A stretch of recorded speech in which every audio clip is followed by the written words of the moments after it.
so much. This right here. This? Oh, that you would go to the vendor. Yes. And rob him for the food. Just kidding.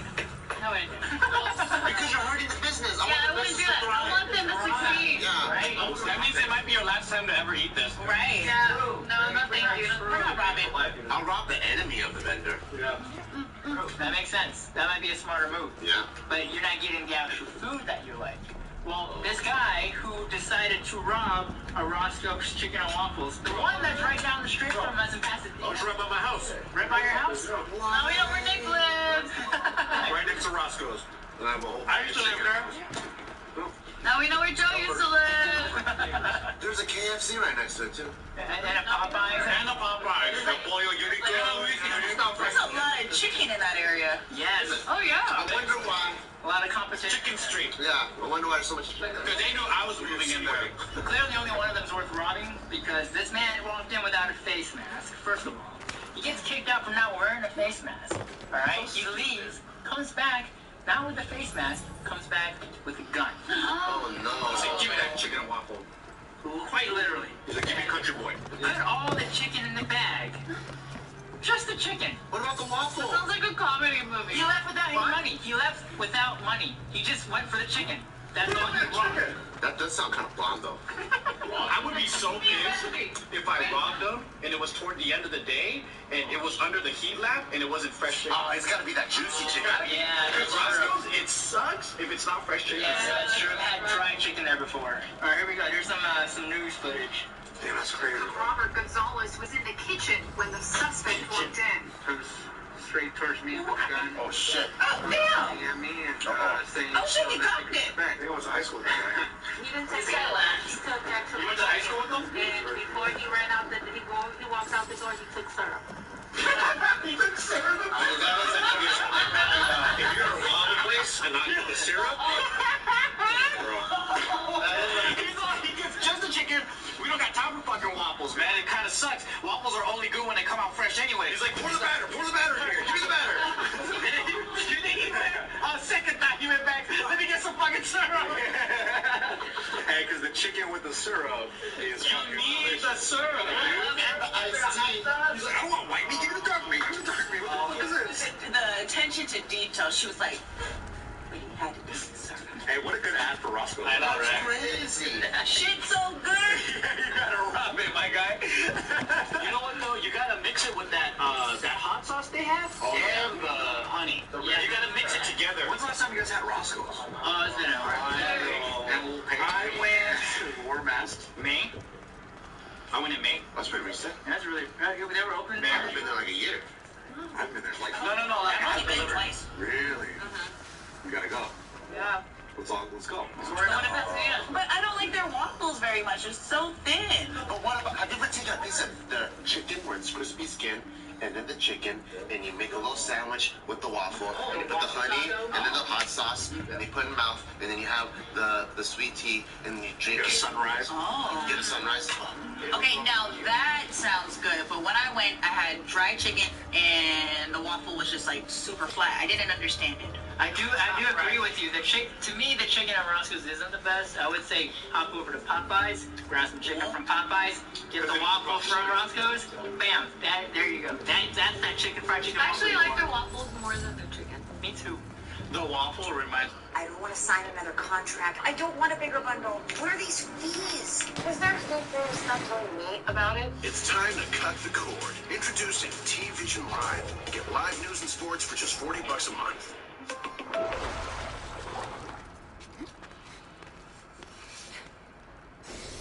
Reminds me of a very luxurious Eggo waffle. Like Eggo wants to be their waffle, but can't quite get it. Yep. That's very true. That's a really funny ass crime, though. No one, even the dude was laughing. He was laughing. He was explaining what happened. It was like gun was pointing at me. I threw all the chicken in the bag. That he wasn't even wearing a mask and he didn't even bother. But this He must part, have been high as fuck. this part is what got me. I was like, oh, he was ready when he went and. He's like, Watch it be empty. You know? you know what? He might. That means you know it. Yeah. I'm not just using this as a threat. I will use it if you don't give me all the fucking chicken. And the syrup. And the syrup. So you didn't walk in. No butter. yeah, with the butter. Not the butter. You need the butter. You need the butter too. Yeah, I'm like, what you just chicken and syrup? No, you need the butter and the chicken and the syrup and the waffle. He seemed like he was in a rush though, you know, so he was like, Yeah, you could have just got chicken elsewhere. There's like 5 other chicken restaurants there. Why the chicken from there? Guess he realizes Roscoe. Or maybe he's just super pissed off. I'm gonna come in without. I'll show you. Just take chicken. yeah. Give me all your chicken. It seemed like a retaliation for the whole mask thing. Right, because come on, you didn't rob him. As far as like, Yeah, why did he get the money? That's weird. Maybe he's like, no, this chicken's worth way more. do you think he ate it as soon as he left? Like, when do you probably go and sold eat it the to his chicken? friend. Sold the chicken. He ain't selling Roscoe's chicken. No, I think he was eating it on his way out. Yeah. He's already. This is act of hangriness. He's gonna claim this in court. Yeah. He's like, Your Honor, I was hangry. That's a reasonable defense. All right, you good, man. Dude, have you guys ever done some stupid ass shit when you're hangry? Fuck yeah, when like on a diet, like I'm on a diet, and then all of a sudden randomly I'm at Taco Bell and I order like 4 things. I'm like, I thought I was on a diet. That's just you blacking out. You're all mad at yourself, give yourself Yeah. attitude. I start contemplating life when I'm hangry, dude. And I'm like, shit, man, am I like, should I be like doing something more useful? Like, should I go to boot camp and like fight for this country and shit? I'm like, oh, dude, I shouldn't make life decisions while I'm hangry, man. Because I start questioning my beliefs and shit. Like, damn, maybe I should become like Buddhist or something. So we always gotta feed Joe, because then he's gonna be off the grid whenever we're gonna I start questioning life. You question life? I'm more like, everybody can catch these hands. If I don't get food right now, I don't care who I piss off. Don't be by me when I'm hungry. And don't touch my Some food. people don't even, the hunger doesn't even affect them. Like Jill cannot eat for like a day or 2. Really? Yeah. Are you sure it's not affecting her at all? No, like Because I she- used to think the same thing, and then I Yeah, got you to know get angry. myself, and I'm like, oh my god, all these years I've just always been hungry. That's what my It wasn't because I was Latina. I just always blamed it on me being fucking Latina No, crazy. because like so for me, like if I'm hungry, no matter what, even if I feel like I'm like low blood sugar, I'm like, oh, I'm going to McDonald's, and I'll slide my way there somehow. But I'm saying like with her attitude. Her attitude might be affected, Right. but she can still go without forcing something in her mouth. It's quite mild. Like, she has energy. I will something's going in my mouth no matter what. Yeah, that's the thing that I meant though. It's 'cause, like I would always just be so used to that hunger feeling. Yeah. I was just so used to it that I thought that was normal. You're like, it was normal to be hungry all the time. No, but even in adulthood, when I could feed myself, I was just so always accustomed to being hungry. But I didn't realize that until like I just started eating more, and then I'm like, oh, so when I'm pissed off, it's because I'm hungry. You're like, oh, that's why he keeps feeding me. Yeah. Every relationship I get into, they like to feed me a lot. Apparently, I'm super nice. So yeah, it's funny because then I'll come downstairs, Casey's in the kitchen, and I'll just start nagging about shit. He's like, "Are you hungry?" Give her a cookie, dude. My go-to question. Are you hungry? Fucking hungry? And you just throw it in her mouth while she's yelling Are at you you. trying to make me bad? Have you ever felt like you were being force fed and they were purposely trying to put When weight I on was you? a child, that's how trauma with food started. Well, I was literally force fed. My dad would hold his hand behind my head, shove food in my mouth, and then when my mom and him divorced, when my mom and my dad divorced, This song. my mom and my dad divorced. My mom and my dad divorced. Oh yeah, can you make that into a song? It's not very musically, but yeah. So once they got divorced, my mom wasn't the cook in the house, so I just stopped eating as much. So, but yeah, that's what would happen. were you a picky eater? Like, why were you being force fed? Probably. One of those. Eat your food. Not gonna eat it. Eat your fucking food. Not gonna eat it. Yeah. Eat your fucking food. Yeah. Yeah. That's why. That's how it usually starts. So then that's why I just got used to not eating. Oh. And then I just never knew that that's the reason why I always had a bad attitude. You were doing intermittent fasting before school. Yeah. Me too. But mine was motivated by drugs. Yeah, so drugs, and then just not. Someone once told me, this fucking ecstasy is gonna hit you harder if you fast. Which is I'm true. like, once fasting, just don't eat shit. And when you go to the rave tonight, fucking take this. And I was like, alright, dude. I took this advice from a 15-year-old kid. I was 14 at the time, but he was a year wiser than me. so hard, I was like, bro, I'm barely gonna eat now. Yeah, it's the same shit with alcohol too. If you get way drunker, you have an empty stomach. As our friends, we always go, we must eat before we drink. That's why nobody can stay on a diet or lose weight. Oh, because you at the restaurant and then the after party? Because we know we about to get fucked up. Yeah. So you know what you have to do? You have to eat. You have to eat before, then you drink, and then you eat while you're drinking, and then you drink some more, and then you eat after, and then you regret it all the next And then day. afterwards you rob a fucking chicken. And then you go, but then you most likely wake up in a bowl of pho because you're dying on the inside. Because you're dying on the inside. You need that soul to bring you back. You're like, everyone's looking like zombies and shit. Like, Sundays going into the. Is that why you can love your liquor so well? Yeah, because you've got to balance it out. You're just like absorbing it constantly. Yeah, you drink water, space it out, eat food. That's why Jack in the Box line is always long. People, because you gotta get the food in your stomach. strategies. If you want to drink properly, you have to follow these strategies. Understand how to keep that buzz and maintain it. And to try not to black out. Physiology. The balance. Yes. There's a balance to the game. That's what happens when you work in nightlife for a long time. You have to figure out how to survive your shift. That's supposed to be drunk at work. Yeah. Sorry. That's a party. That's like going into party at your work. And then it becomes work, so then the partiness goes away. And what do you do to party? Relax? Stay at home. No. Yeah, I don't think people in nightlife or in the bartenders or whatnot, you just are always doing something kind of related, and you like your job, you like to drink, you like to eat, you like to do that. Then the pandemic happened and you fucking had to stay home. Yeah, fuck. That's where people have to just stop. But when shit opens up again, They're gonna do it. Yeah, because it's what they like to do. People are going crazy. Oh, it's about to be We're lit. gonna get the craziest spikes once we open it up. Somebody said the roaring 20s are gonna be coming back. Everybody's gonna want to go out, want to turn up. It's gonna be Cancun with the whole year on the whole states. Man, that's gonna be crazy. It's going to be like an outdoor festival. Imagine all day long. Imagine the first no mask concert. I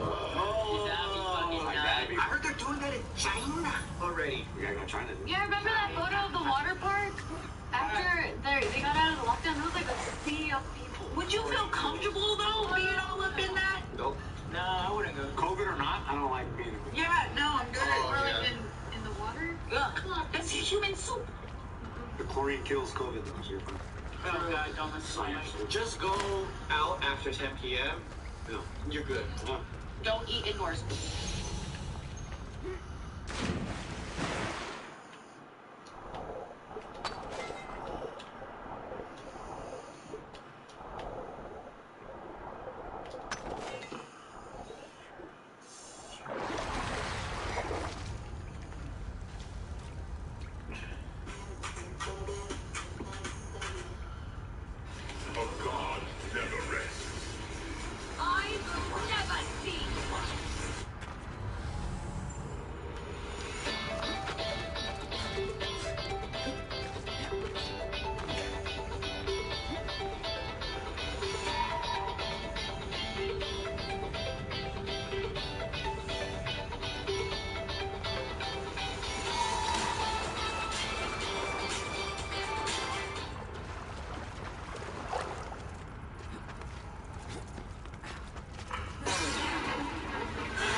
What up, guys? Welcome back to Off the Record, where we talk about whatever we want. And today's segment is Ask an Expert. And I have my friend Don here, who is former Special Operations in the Marine Corps. You want to explain a little bit about yourself and your experience? Yeah, sure. So I served 12 years in the military active duty. I did a year in the reserves. 4 years of it in the beginning was in the infantry, and then tried out for special operations, made it. I did 8 years with them. What does special ops mean? Is it is there a name like the Navy SEALs? Is it that? Yeah, so Navy SEALs is the special operations component in the Navy, and then we are the Marine Raiders, we're the special operations component in the Marine Corps. How come you couldn't cut it for Delta? Delta Force? Yeah, of course. I've never tried. Couldn't do it, huh? Or is that the army though? Yeah, so it's the army. Yeah. But that's like everything, right? Don't they take from everybody, everywhere? Like the globetrotters of the military? Yeah, dude, that's what I heard. Spinning rifles. Actually, where they curve the bullets. No, but Delta Force is part of the army, but they do allow like a few seats for the Marines to come in. What about Green Beret? Green Berets is the army. Are they a special team too? As far as special operations too. So I guess when you talk about special operations, it all is encompassed by your command component, which is SOCOM.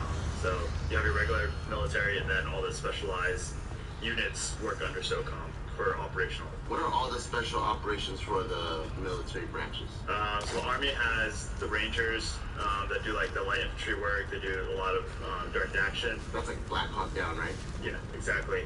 And they have Delta guys in there too. But then you have your Army Green Berets, which does a lot of like foreign internal defense, training other militaries, or training other military, or like a militia to overthrow a government.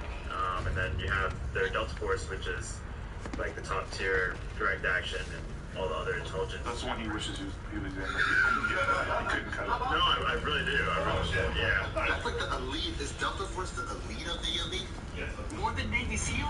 Well, there's tiered assets in the SOCOM as well. So you have your tier 1 assets, that's SEAL Team 6, and then you have your Delta Force guys. Then you have like your tier 2s, tier 3s. So most special operations units are like tier 3, so we consider them. So like your regular Green Berets, your regular Navy SEALs, Marine Raiders, and then your Air Force PJs, the CCT guys, the ones that call in airstrikes. So what were you? I was a Marine Raider. What does that mean? Tier 3? Yeah. And then so, it's like you were the NBA, you were Kobe in the NBA. No, we're the D League, man. Oh. Yeah, dude. No, it's like, no. We were playing the NBAs. Gotta say that, yeah. Gotta represent. If I pointed to a country in Africa, have you probably been there? I have never been to Africa, but there are Marine units in Africa. He asked the tricky questions. I just picked that up. Sorry, I'm sorry. Does the Coast Guard have one? Special operations? The Coast Guard is no longer part of the military. They're part of the What are they, the post office? Homeland Security or something like that. Do they have the elite Coast Guard though? Like, I think they do as well. Yeah. I heard though, like, although they do seem like a funny military branch before, but in terms of border patrol, I heard like they have some of the best snipers, right? Like they're able to in a helicopter hit the driver like through the windshield. Oh, in the helicopter? The helicopter. Coast Guard? Yeah, they have some of the best snipers because of their mission. If they need to guard the border, and you have like some cartel guy driving, they're supposed to have some of the best snipers in the business. Is that true? I think it is. It sounds hilarious though, say Coast Guard. Well, their boat is like white with the orange stripes or red stripe, right? It's not that cool. It looks like the Salvation Army. Like he's talking about special ops, like whoa. Yeah, like overthrowing governments and shit. You see the Already know you're gonna try out for special ops, or were you in the Marine Corps? You thought it was supposed to be I always wanted to do something more after I joined the military, or the Marine Corps, and then I was like, damn, I need to do more than what I'm currently doing. But I didn't know what special operations was. So in the Marine Corps, right, you guys have different jobs. Like you do your boot camp, and then you choose what kind of job you want to do in the Marine Corps. Like what are the jobs? Shit ton, yeah. Like your admin clerk, there's Like a cook. I want to be a cook. combat truck. Combat, that's tight. So you make a burger while you fucking Pretty much. Yeah, there's so many different jobs, everything. Radios, you can be a pilot, instructors, translators. Wow. What would you want to be if you were in the military? The one that kills people. Not everybody does that, right? Like everyone, like you're like a computer guy. Like everyone learns how to kill. They help to kill people in their own way. Yeah, but the guy that's like the guy that has the gun on the floor, like on the ground. Sniper. Oh, machine gun. Yeah. Machine gun. Yeah, like ramble. Yeah, that Humvee too. Oh, damn. So it's not one guy for all of that? There's a lot of killers. Or you can chill in Florida and just fucking take shit out with a drone. Nah. I want to be like the foot soldier. What do you call that? Infantry. Alright, You're a warrior. I want to do that, yeah. infantry life's tough, though, right? Yeah. What about the medic? I want to do that too. Can't you both? Can I be the guy that goes, okay, my friend needs a band-aid, and then you have to... There's a lot of jobs like that as well. Like, yeah, of course, our special forces, Delta, they're still jobs as shooter first, but then, they're pretty much like equivalent to a PA, so they do like position assistance, yeah. So they do operations in the field, they get shot, something bleeding. What's crazy is I took a trauma class from a guy that was like a 20-year Delta. So they're pretty much like, if a surgeon and a PA and like a Green Beret had a baby, that was him. This guy had to deliver a baby because this person was raped like in Afghanistan, and he's also had to do surgery on dogs because the dog had like an ID in it and he wanted to save the dog. I'm like, dude, these are some of the most complicated fucking... Wait, they put a bomb in a dog? Send them their way. That's so sad. Don't probably get a landmine or something? Yeah, it's just some crazy What do they do? Like, they sewed like a bomb in the stomach or something? And they strap it to his chest. Oh, man, that's some fucked up shit, dude. You probably see some fucked up shit, huh? Because, like, my friend, he was like a bomb tech or something in Afghanistan, and he said that, like, that was weird, even though he was a bomb tech, like, when he rolled in, like, you just see dead shit, people, whatever, all over the floor. We're allies, and I need your help. Even though you're not the Go guy to the that's doing gates and protect this place. like, what you see is still crazy. Yes, those guys have extremely tough jobs too. Because if there's any bomb, they gotta go use it. Yeah, you know. That's like Hurt Locker, right? Yeah, exactly like Hurt Locker. Yeah. You've seen all kinds of shit, right? I've seen a little bit. I love it when they do that. He likes to play shit down. I love when they do that. You know, like, how they go, it's a need-to-know basis and shit? Like, in the military, right? Like, there's so many people that have been to the military, that did special missions and all that. What happens if you tail? Like, if you're a big, like... What's the worst that you can have? Do you get in big trouble? Yeah, you can lose your security clearance, but the worst things you could do is tell something about a program that's going on that endangers the people's lives that are involved in that program. You know, so like your friends could be involved in a program and they do something specifically that way because they were trained to do it, and then if they know about that's the way they do it, the bad guys will know to look out. But you're just telling this hot chick you ended a bar trying to press her a little bit. I mean, you don't have to tell the secret is. You can make up whatever you want, you know? Well, you're bad at telling them fake stories, though. Yeah, So when you're like, let's say your girlfriend, is your girlfriend ever curious about your military experience? Yeah, she is. When you tell her these things, does her pussy get wet? Or is she just like, I don't care? It's always wet around. Listening? Yeah. No, but to be honest, like the secret squirrel stuff, there's a lot of secret stuff, but it's more about the tactics and the techniques on how you do specific things that are classified. So what happens, like, you know how some people write a book after they leave certain things? Like, you're done with the military, right? I'm done. So if you started talking, would you still get in trouble?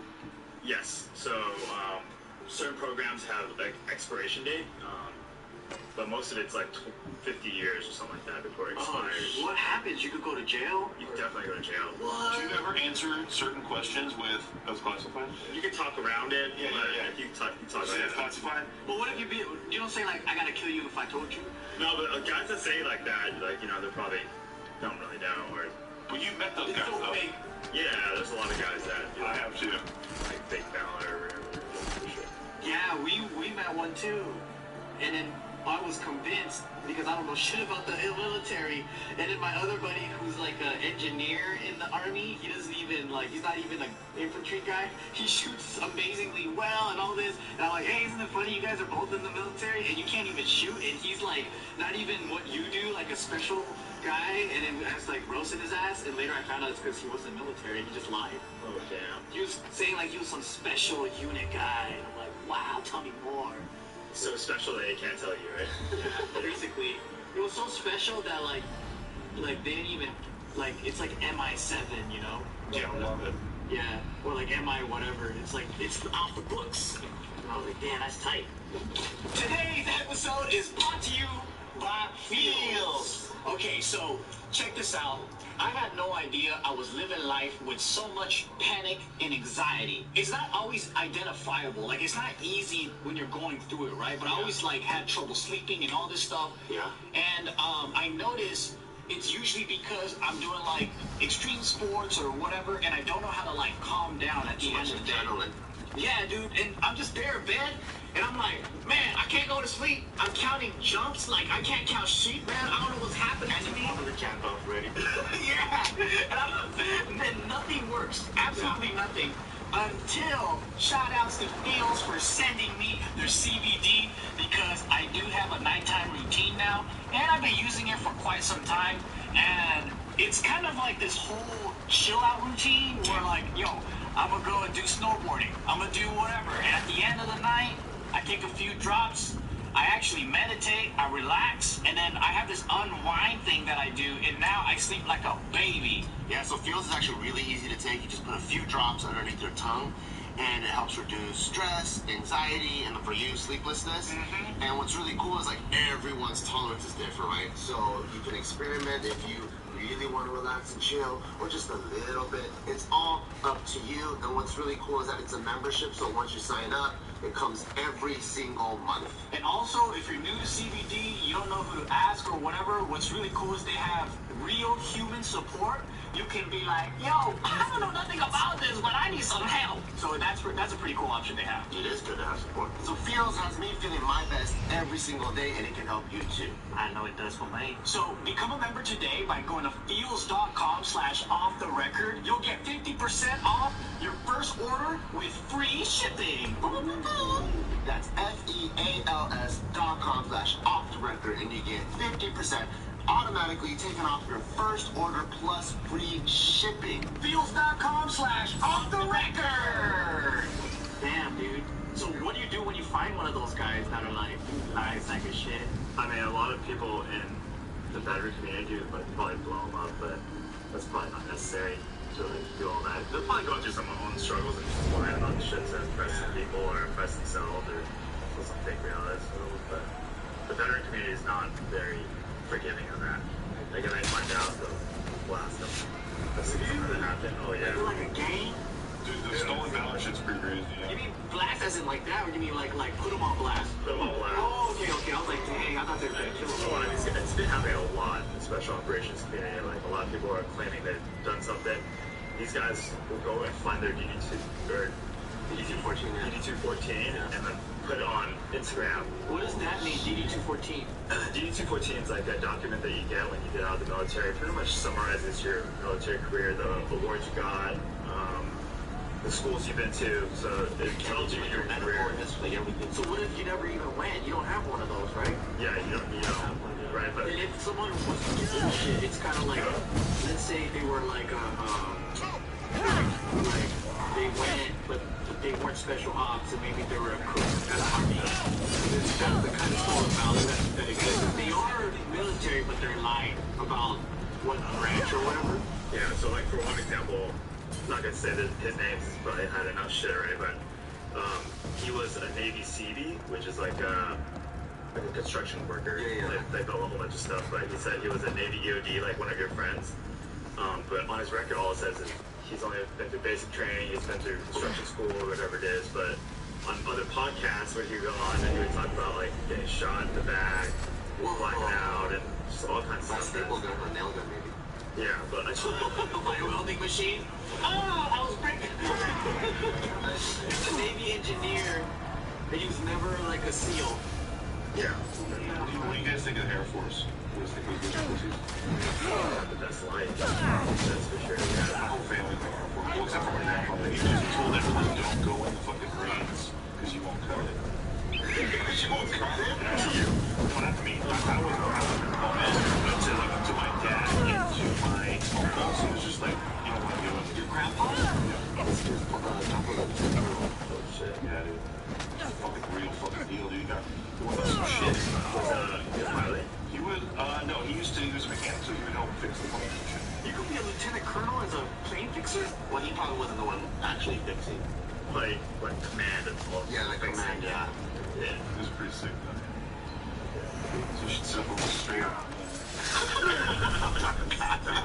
You call it dumb. My relation? Yeah, that's right. That's exactly right. Oh my god. So when you were in the infantry, like what was, because to me that stuff's already hard. What was like some of the hardest things that you had to do, like even in training? And what was, and then what made you go, oh, that's it, and you want to like push the boundaries? I think it's the mission set, for sure, like what we're doing. In the infantry, you're pretty reactive, even though the units try not to be. So like if you're in Iraq or something like that, like you'll react to getting shot at, you'll react to driving over a bomb, you'll react most of the time instead of being proactive and like actively going out. So you're getting punched in the face first before you punch back? And that's the part of it you didn't like? Yeah. And So it's like, if they bomb us, then we go after them. Like that? Yeah. Oh, what? So there's no movements of like, we're gonna blast the fuck out of these fools. I mean, like you have a mission, you like have some bad guys that you're looking for, but you don't have enough assets, you don't have enough guys, you don't have enough things to support you to get there and be able effectively. Like if you just went in and with your like, or just like intelligence capabilities to find the right guy, to go to the right spot, you know, instead of just driving around, driving over bombs and shooting back when you get shot at. Yeah, but special operations is completely different. You know, you have all the assets in the world to find this guy from whatever intelligence questions you have to get bombs dropped on them, for sure. Did the rules of engagement change constantly where you're like, what the fuck is this new rule today? Oh yeah. Every theater, everywhere you go, for sure. What's a theater? Oh, theater is a place of where you're deployed to, pretty much, or your area of operation. Like you might be in the jungle of like some other country, or you might be in a desert in the Middle East, or like something like that. Yeah, exactly. Oh. and do they call it a theater because there's so many things at play, like air, land, sea, like. Yeah, exactly. What? Damn. Yeah, you guys got this straight. You mean touch? No, I want to hear your story. So like, okay, because he's really downplaying himself.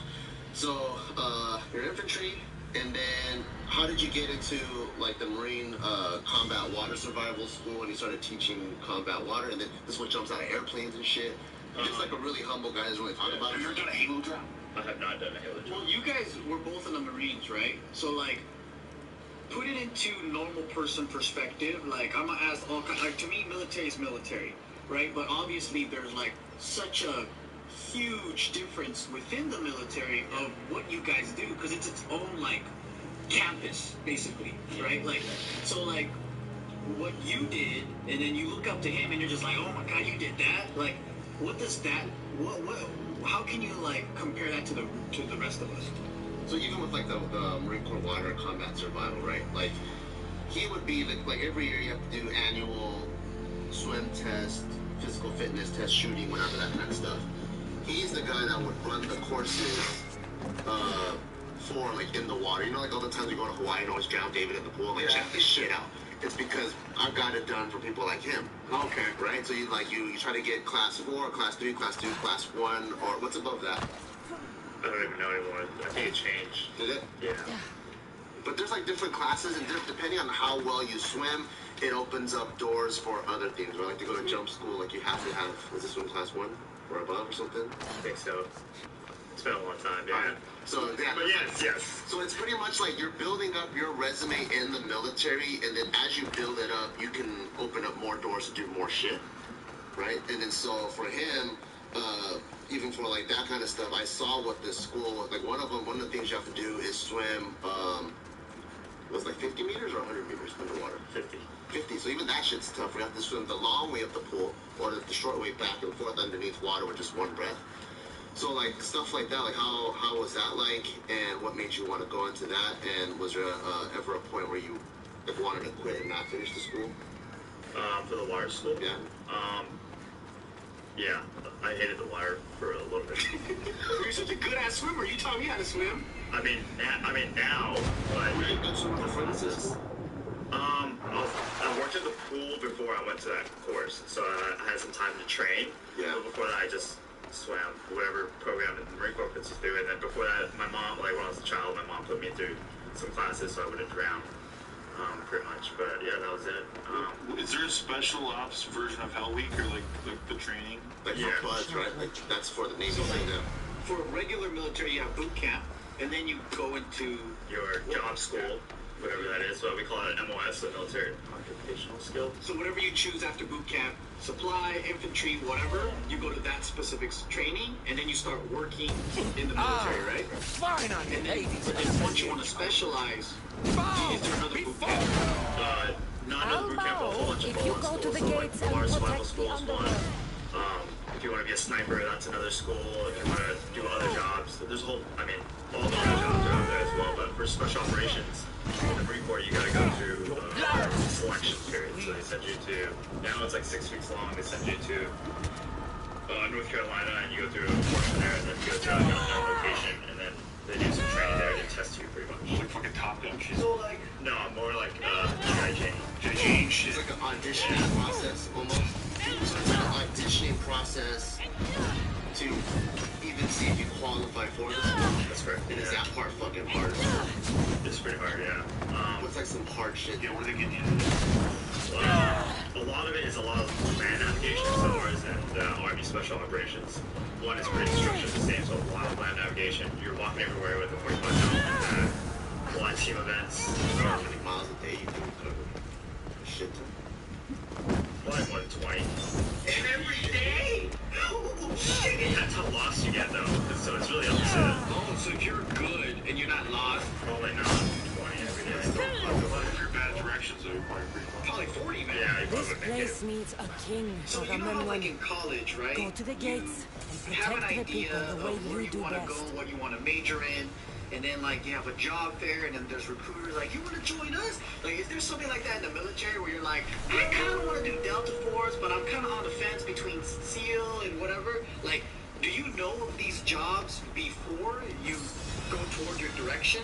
I think now people have so much more access to information that people kind of know what they want to do now. But when I was in the military, I didn't know what Marine Raiders or Marsoc was until I just wanted to get out of the infantry.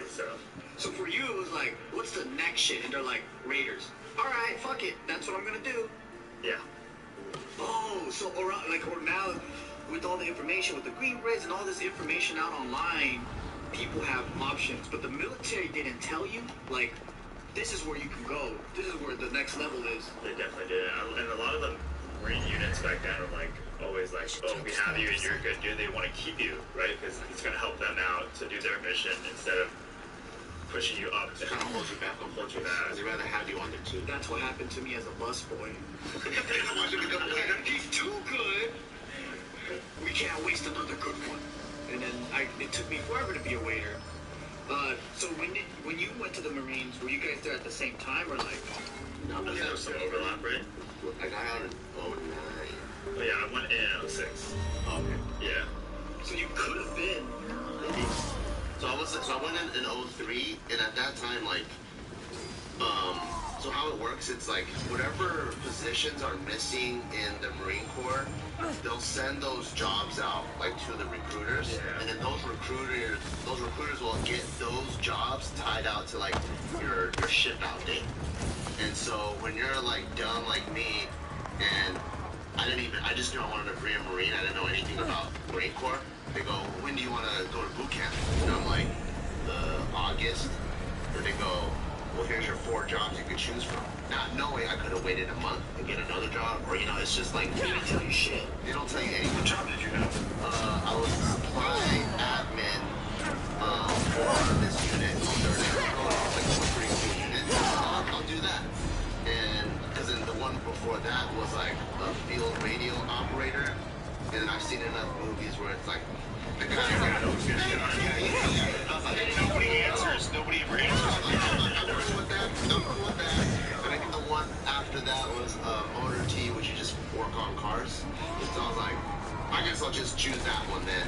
And yeah, but nowadays, like when I talk to some of the kids these days, it's a way different process. Some people, they know they want to go like special operations, and they'll secure almost like the whole pipeline contract. Better counselors now. They'll secure that contract before they even go in. So now it's just up to them to pass, where they can pass each step if they have that job for sure. Whereas I think maybe in his position, it was like you're here and you're excellent, then you try out to see if there's even jobs. So it's like it's a much harder process. Have you ever shot a net at a guy? That's a good question now. Dogs. Shot dogs? Yeah. Why'd you have to shoot a dog? They're coming at you? They're coming at you and they probably have rabies and, you know, they're not like pet dogs. Be a good doggy. No, and They're stray dogs. they're stray dogs and you don't want them to give your mission away, you know? Oh, because you're like hiding with the bushes or something? Yeah, I mean, like you shoot the dog people are now. Do they have net guns? I think they do. No, I'm pretty sure, like, out of a shotgun, but like a net. Like a net? Like Batman? Like poof. And it racks Sounds out. like it rocks it up and shit. Yeah. What about giving pull out and you didn't trap the guns? ball? You know the bolo thing, yeah. Throw around the legs and everybody goes, whoa! Oh, yeah, no, I've never done that. You never used that shit? What kind of bullshit did having you guys do? I don't know, man, but not cool enough, dude. God damn, dude. Next time we get a Delta Force guy. Can we get a Delta Force guy?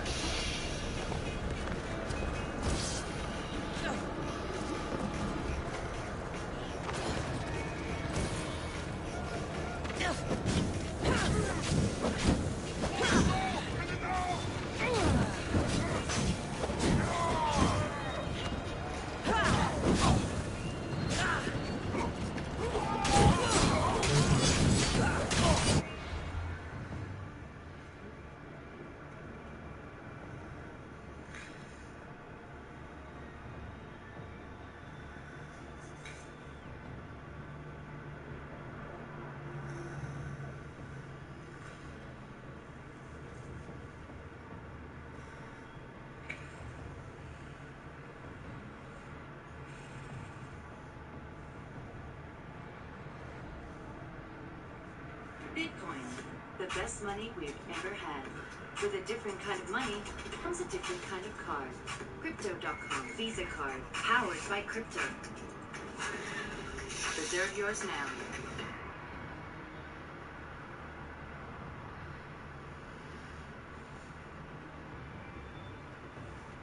Welcome, baby.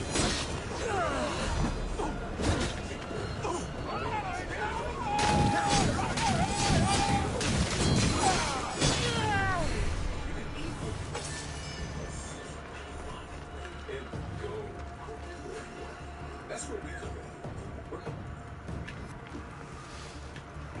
I don't really know why, but I really miss back in the day how every other set, it seemed like, had this big, ultra-rare boss monster that was wildly inconsistent to summon, and when you got it on the field, it probably didn't have that good of an effect. They were unique, and they had style, and even if they weren't very good at tournaments, they were still cool cards to pull. One of my favorites from back in the day was always Spirit of the Pharaoh. I thought this card was so awesome. I mean, it's a pretty bad card. The summoning requirements are terrible. The effect on the board is not that exciting.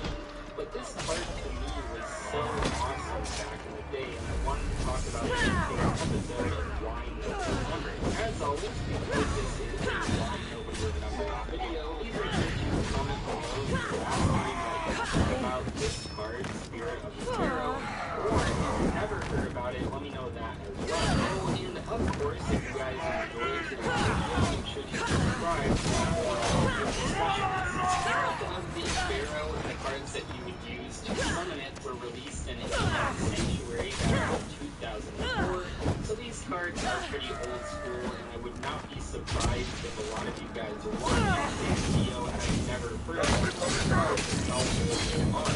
So we have the first sarcophagus, and this is very important to how you summon the Spirit of the Pharaoh. This is what continues about card each of your opponent's end phases, place one card face up on your side of the field from your hand or deck in this order. The second sarcophagus and the third sarcophagus. If one sarcophagus card is removed from your side of the field, all of them on your side of the field are sent to the graveyard. When you have all three sarcophagus cards on your side of the field, send all sarcophagus cards on your side of the field to the graveyard to special summon one Spirit of the Pharaoh from your hand or deck. This probably reminds reminds you of Destiny board, and for a good reason. It is a continuous trap that places spells on the board during your opponent's end phase to sort of achieve some goal, in this case to summon the Spirit of the Pharaoh, in Destiny board's case to win the duel.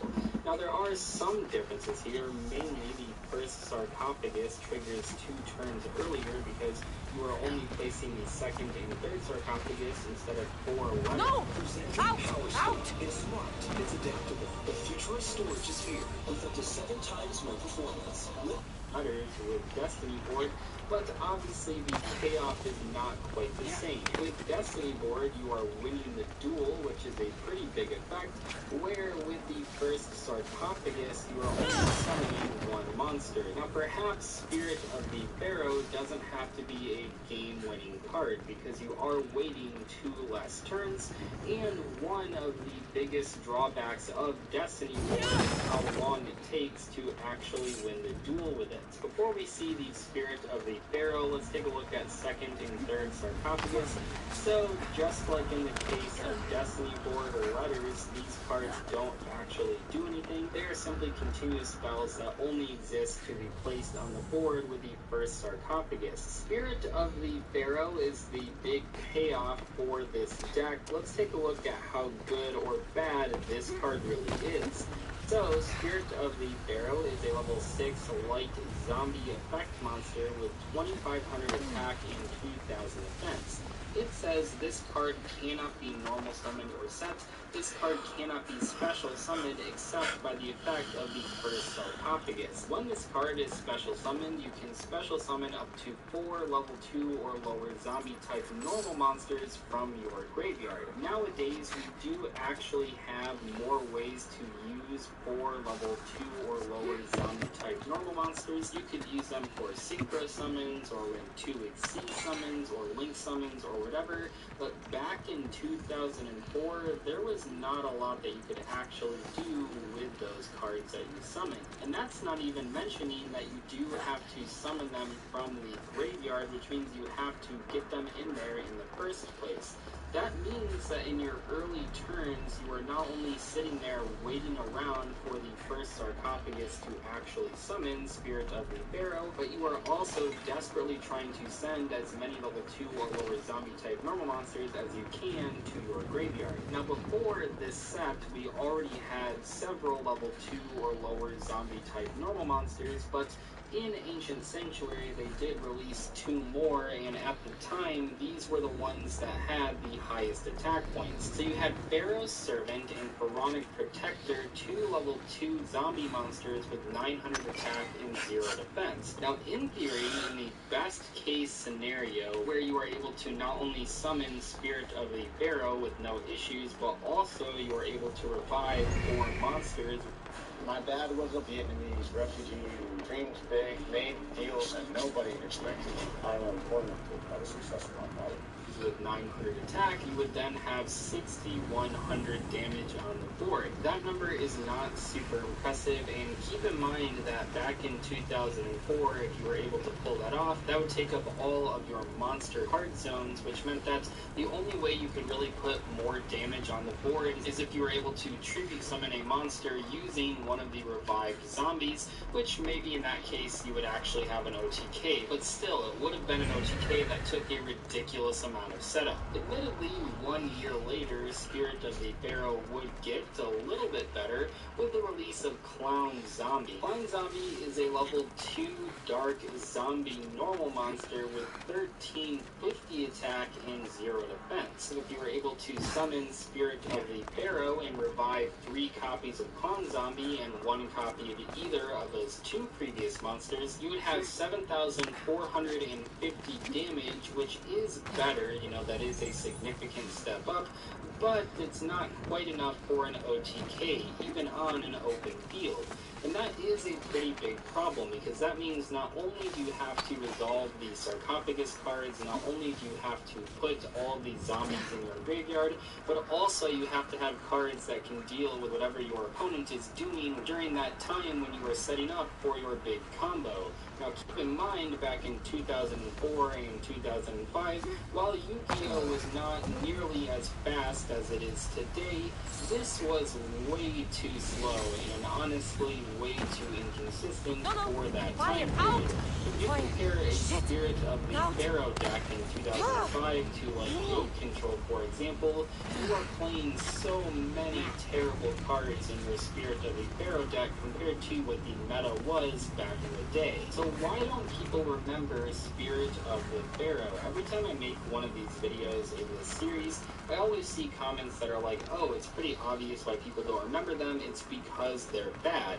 And while that might be true to an extent, there are plenty of terrible cards in this game that people remember, and in some cases that people love. So I don't think that is enough of a reason for a card to not be remembered in modern times.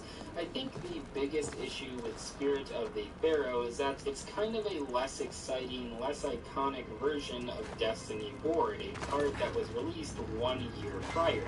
And that is a pretty big deal, because that means by the time this card was released, people already knew this type of mechanic was not very good, and Destiny Board was a pretty iconic card at the time already, so this card really had no chance. Anyway, thank you guys so much for watching today's video. I'll see you in the next one. Goodbye.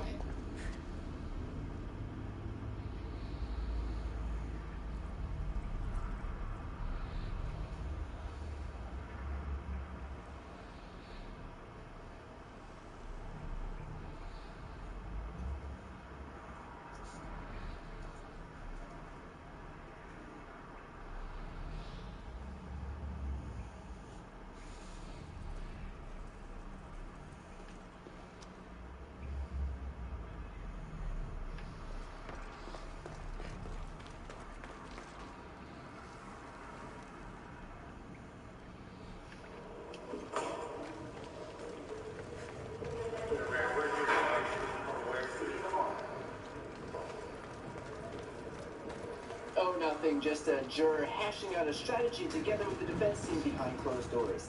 Yep, totally normal. This is Lindsey Graham leaving a meeting with Donald Trump's impeachment lawyers after being joined by 2 other Republican senators, Ted Cruz and Mike Lee. Graham had reportedly stayed in the meeting for approximately 70 minutes. Trump's lawyer, David Schoen, said that the senators were, quote, very friendly guys who just wanted to make sure they were, quote, familiar with procedure. First of all, I'll bet they were friendly. They've been posted halfway up Trump's colon for the better part of 4 years, so I have no reason to believe they wouldn't be friendly to the guy defending him.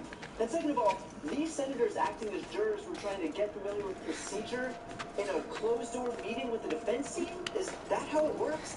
Admittedly, I'm no lawyer and I haven't spent much time in a courtroom, but I'm just going to go out on a limb and say that the defendant's lawyer might not be the best resource for tips on procedure if you're at all concerned with looking like an impartial juror. Now, when asked if it was appropriate to meet with the senators during the trial, Schoen said, oh yeah, I think that's the practice of impeachment, adding, there's nothing about this thing that has any semblance of due process whatsoever. First off, is that the practice of impeachment, or is it just the practice of a Republican Party too corrupt and partisan to even bother to care about optics? And so 3 people who are supposed to be impartial jurors will sit for a more than 3-hour-long meeting with the very people who are on trial so that they can hash out a strategy together. Because if given the choice, I'd probably go with the latter. And second of all, Schoen reverts back to this idea that there's no due process in this trial. But think about that sentence. How could there be no due process when a trial is quite literally due process? A trial is what due process is. If anything, the way that there's no due process is because the people whose responsibility it is to act as jurors in that trial are meeting with the defense. If that happened in any normal trial, those jurors would be excused faster than Tucker Carlson could find a migrant caravan to complain about. But because we have a political party that is fundamentally opposed to democracy, this is somehow okay. If you needed any other indication of the GOP from the top all the way down to the bottom, traffics and projection, it's Trump's impeachment lawyer complaining about due process while hashing out a strategy with the very juror of that trial. And look, let's not pretend this process wasn't already dripping with hypocrisy. Because remember, there are currently 12 Republicans serving in the Senate who voted to either impeach or convict Bill Clinton for lying about a sexual encounter, who already voted to dismiss Trump's trial now, and who are widely expected to vote to acquit him. Meaning that lying about oral sex was apparently disqualifying for these people, but not inciting the insurrection at the U.S. Capitol led to the deaths of a number of people, as well as an assassination attempt on the Vice President and the Speaker of the House. Got it. In fact, here was Lindsey Graham in 1998 detailing just how wide the scope of impeachment actually was. Going on kind of a message you don't even have to be convicted of a crime. It's your job in this constitutional republic. If this body determines that your conduct as a public official is clearly out of bounds in your role, because impeachment is not about punishment. Impeachment is about cleansing the office. Impeachment is about restoring honor and integrity to the office. That sure is a lot of righteousness from a guy now running strategy meetings with the defense team who got his supporters to storm the Capitol looking to kill people who are doing their constitutional duty of certifying an election. I can't tell who was a bigger partisan hack between 1998 Lindsey Graham and 2021 Lindsey Graham, but what's beyond clear is that he's certainly proven that he's a hypocrite. Now, with that said, these senators taking this meeting wasn't illegal because this isn't a criminal case, it's a political one. The argument could be made that it's a breach of the oath they took at the outset of this trial to do impartial justice according to the Constitution and laws. But the issue is that while they swear this oath, there's no recourse if a senator is partial, which is clearly what we're seeing right now. And this is a common theme for the GOP, that whatever they can get away with, they will. Which is especially fitting for a trial in which the former president himself incited this insurrection, knowing full well that his own party would be too cowardly to do anything to stop him. Yet again showing that whatever they can get away with, they will.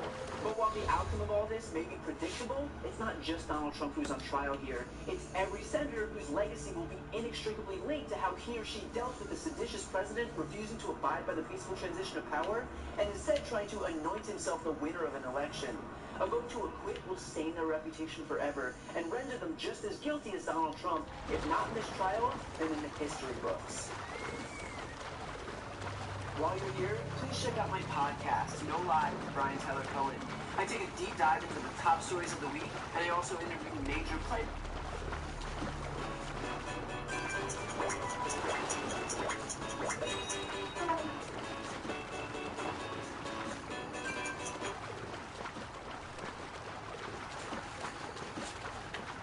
So the self-oath and desperation in this document, oh man, it is beyond repair, is that certain nameless party will do anything, and I mean anything, to shut down not only JD, but also anyone that had the audacity to go out and speak the truth. Now, as you probably know by now, what that translated to was approaching not one judge, but two, and also Twitter, saying that over 200 accounts, oh, they weren't individual entities, oh no, they were all bots. They're all ran by one person out there, and you gotta unmask them, you know, because of course that's not done for nefarious purposes. Now you can see the desperation and also the ill intent of that when they go in and they say, you know what, we don't need the information of over 200 users. Now that people are shooting that down, no, we need the information on two of them, two unnamed accounts. Now Twitter, for their part, hilariously calls out that certain nameless party saying, hey, you know what you're pulling here in LA?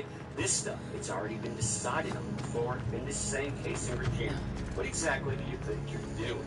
Even though the Circuit Court of Fairfax County, Virginia, denied the claim in January, so they point this out in the document. Oh man, self-ownage and ownage by Twitter. Oh, what a mess. You and I, we're going to talk about this document. We're going to talk about what it's predicated on. We're going to talk about who these two parties are that they're talking about here, even though they don't name them. We already know who they consider the quote-unquote worst offenders. And I want to add this too, and I'm going to say it very blunt. If this person thinks they can legally and financially intimidate two people because they want to go out and utilize their free speech fundamentals, that's not going to happen. I'm a very good crowdfunder. I know many good crowdfunder. And you know what? We'll make sure if they cannot afford an attorney, they will definitely have one that will crush this. And oh man, it will be fun to watch. So hey then, all you folks. Now as far as this wonderful document is concerned, I want to stress something that I said before about this getting called out because it's already been decided on. See, all of this is tied to the Virginia case, but that certain nameless party didn't like the decision that came in saying, you know what, this doesn't have any basis. So they've gone in, they tried to file this in LA, they're trying to do it.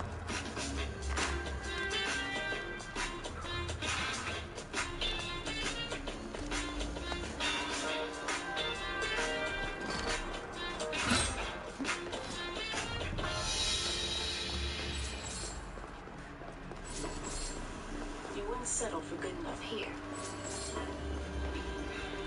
So why would you here? Recover with the world's #1 best-selling whey protein powder and make your workout worth the effort. Imagine the judge, imagine the way that you can respond to. Now I'm going to show you the insanity of what's actually being requested in just a moment, and in order to talk about the accounts further, I'm going to show you everything that that's built upon. But let's look at the new stuff first, and let's talk about what was discussed so we can talk about this. So, nature of the dispute and background. Defendant, the defense person, I will call him defendant or nameless person, whichever one. Issued a subpoena to non-party Twitter in connection with litigation against JD in the Circuit Court, Fairfax County, Virginia. Again, that's the upcoming May 17th. The subpoena says in relevant party IP address information for over 200 journalists. Look at how crazy this sounds, by the way. We have defendant alleged quote-unquote bot accounts. They're going to call them the accounts that supposedly publish smears and misleading statements about her that were maliciously operated by or at the direction of plaintiff. Now there's the argument, by the way.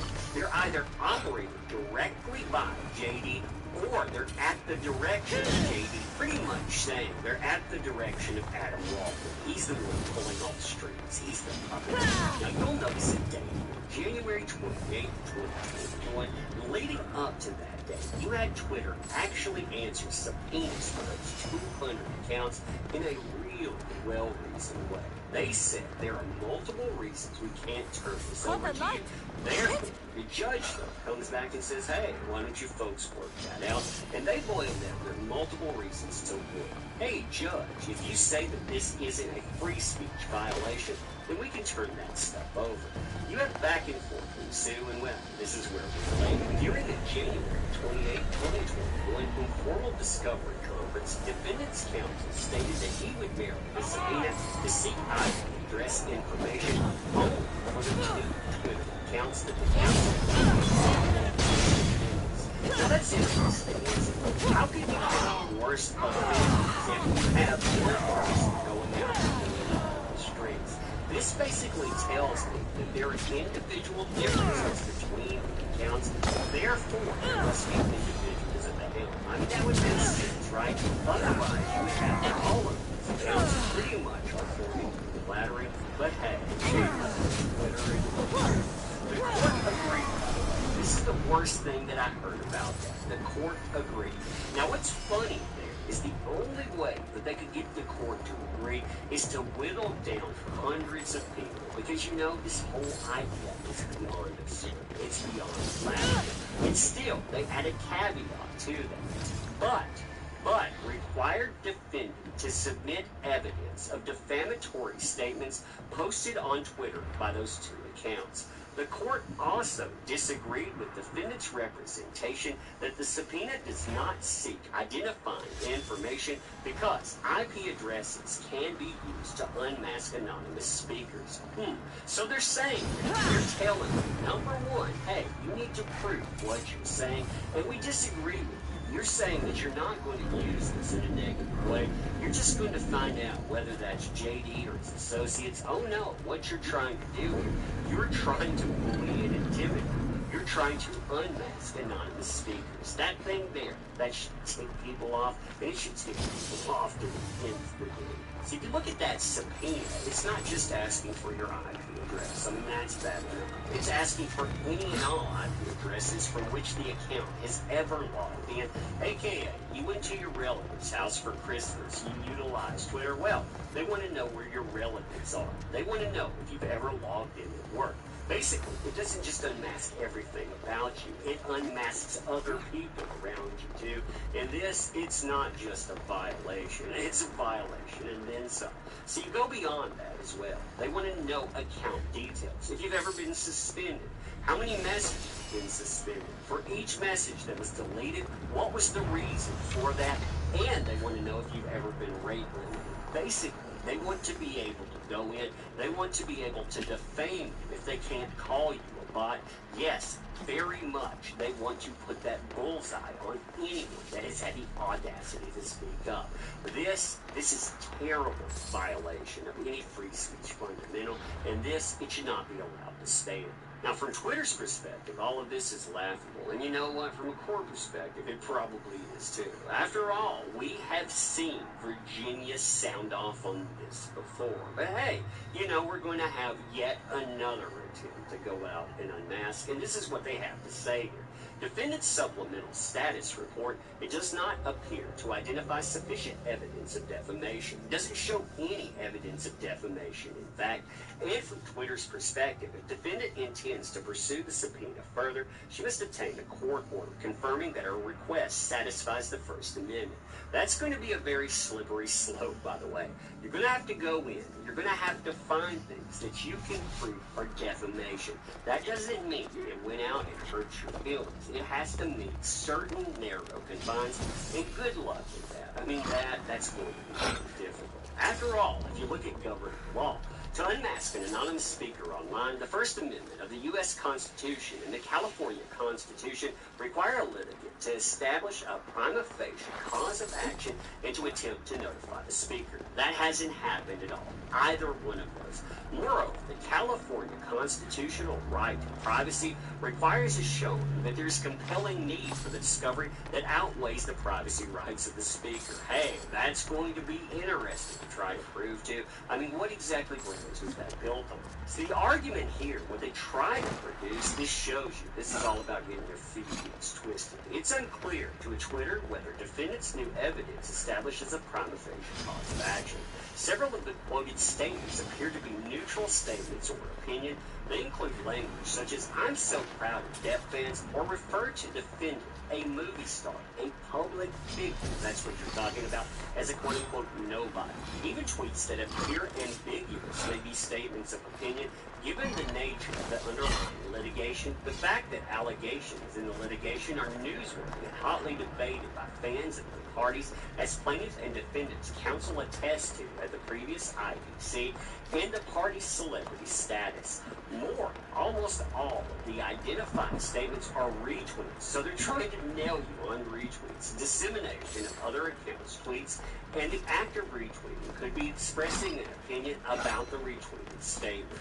Additionally, some or all of the statements could be true. Accordingly, Twitter is concerned that defendants' evidence is anonymous speech that is protected opinion about two public figures. Given these issues, Twitter's position is that a court must undertake the applicable balance of tests before Twitter can produce the requested data. As noted in Twitter's previous statement and discussed at length in the January 28th IDC, the IP address information defendants seek could be used to unmask anonymous speakers. It would too, by the way. Defendants' representations to the contrary are misleading and ignore the court's conclusion on January 28th that the requests for IP address do seek identifying information. Like I said, when a court looks at that stuff, they indeed disagree with it. Additional issues with defendant's supplemental statement. Twitter is also concerned about two additional aspects of defendant's supplemental statement. First, the statement still appears to raise arguments related to defendant's harassment claims, even though the Circuit Court, Fairfax County, Virginia, denied that harassment claim back in January as the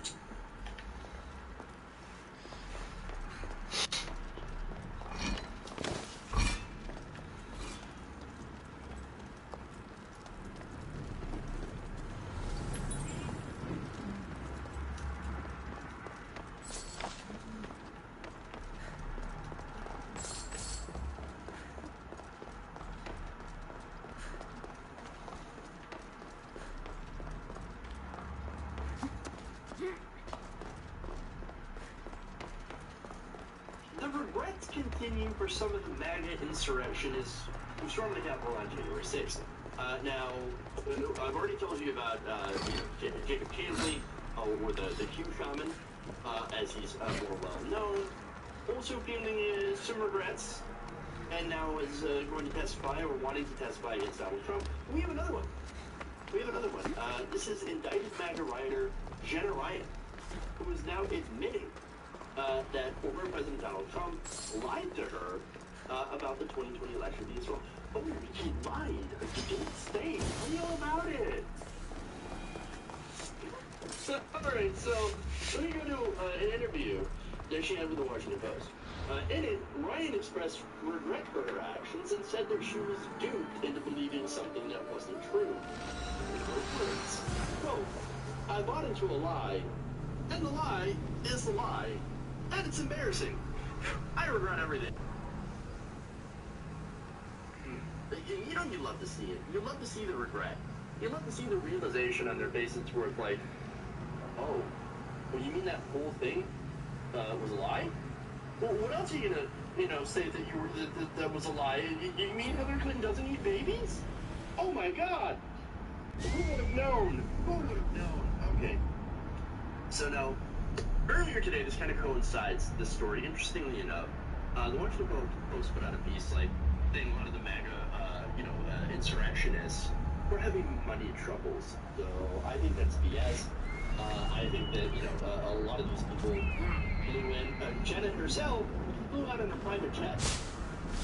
A lot of them were CEOs. In fact, she's a realtor in Texas. This woman herself. And so that is, I don't know, it feels like the Washington Post is like saying, oh, they're doing the whole, they were economically depressed argument. No. They were there. They were not there because of $2,000 stimmy checks, okay, or the lack thereof. No, they were there to overthrow an election. Washington Post, what are you doing? What is wrong with you? These people are violent insurrectionists. But anyway, no, they're white, they're affluent, business owners, CEOs, etc. And you don't want to accept those people. Oh, no, of course not. Of course not. But anyway, she had drew attention of law enforcement officials when she had posted a video of herself doing drive. Of course, or bragging about doing drive. In fact, here's what she said. We're going to go down and storm the Capitol. They're down right here, they're down there right now, and that's why we came, so that's what we're going to do. So and then, the Republicans,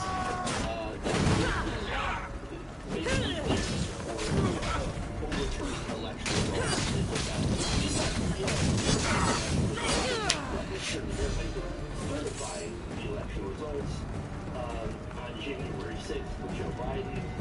Basically, the whole Republican plan, or at least the whole Trump plan, was to not certify the election results. They could hand over the election to Donald Trump. That was the whole plan. And the plan there was to, scare Republicans, basically, or not voting against certification, or voting to certify the election into not voting for the certification. And so understand that that's what their motivations are. They were counting on Mike Pence as well to do something, which he obviously did not do, which infuriated the crowd so much that they were calling for Mike Pence's head. Literally. So now, you're the one who killed Cerberus. She said, I listened to my president. Been a long time since I had a good fight. Iraklis, I'm not here to fight you. I need you. I said, I wasn't trying to do anything fun. I'd just like to apologize. And I'm not a villain. But a lot of people would make me happy. Right. Oh, of course. You tried to overthrow an election.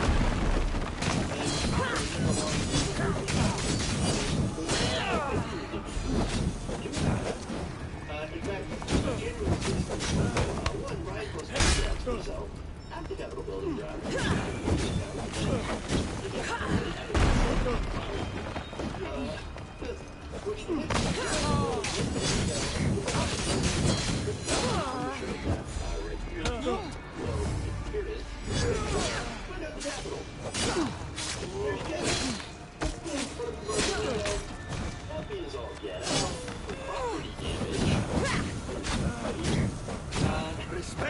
one. You fight like an Argonaut. We're gonna come after their stupid necks.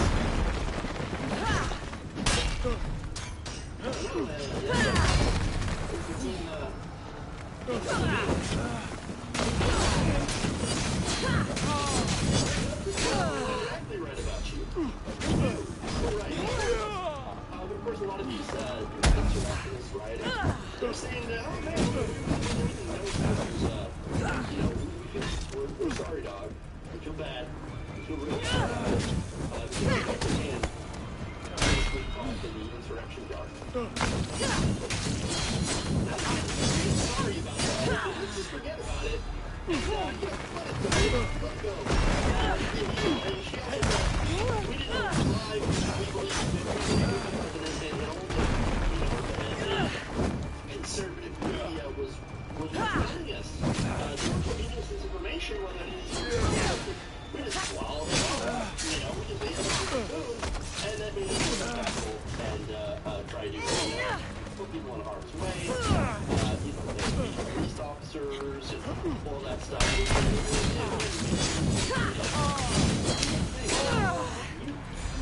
It's not like you couldn't find the facts. Again, Heracles, rise up and be a hero for Hades and for all the people in the underworld. Legitimate news outlets, real news outlets. They don't spread things like fake news. Guess what they reported? No fraud. No election fraud. And they have receipts. They had the receipts from the numerous recounts and investigations and court cases that proved that there was no widespread election fraud. And guess what? Y'all called it fake news. You knew it was there, and you knew that what you believed was not true. You still said, no, I don't care about facts. I don't care. I'm going to stick to this fantasy that Donald Trump won the election, and then I'm going to use that as an excuse to go and attack politicians I don't like. And that's what it is. So don't give me the BS argument that you didn't know. You knew, and you chose not to listen. You chose to be ignorant. You chose to be violent. Take some personal responsibility for yourself. For once in your goddamn life.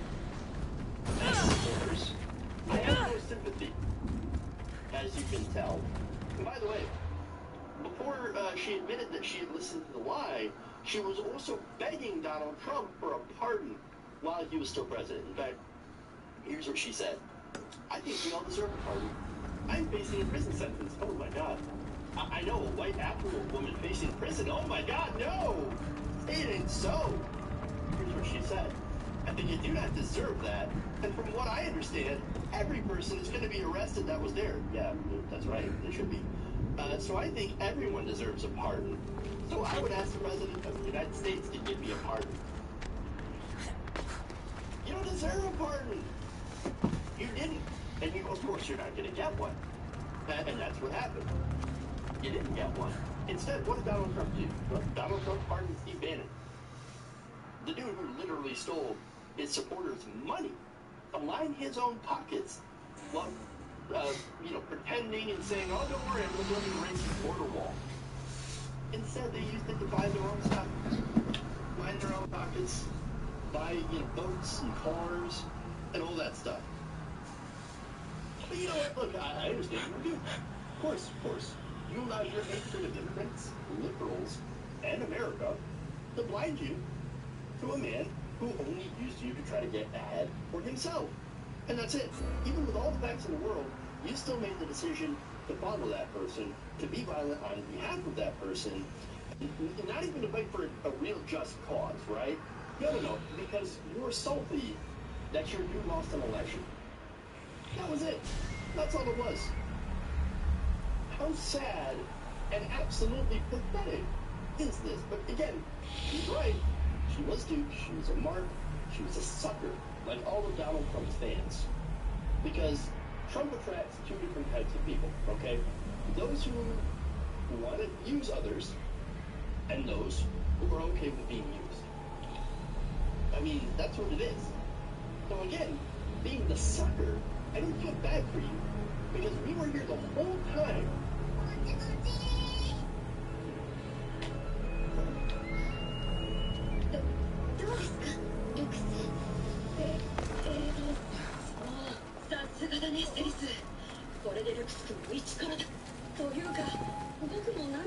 させられてるの。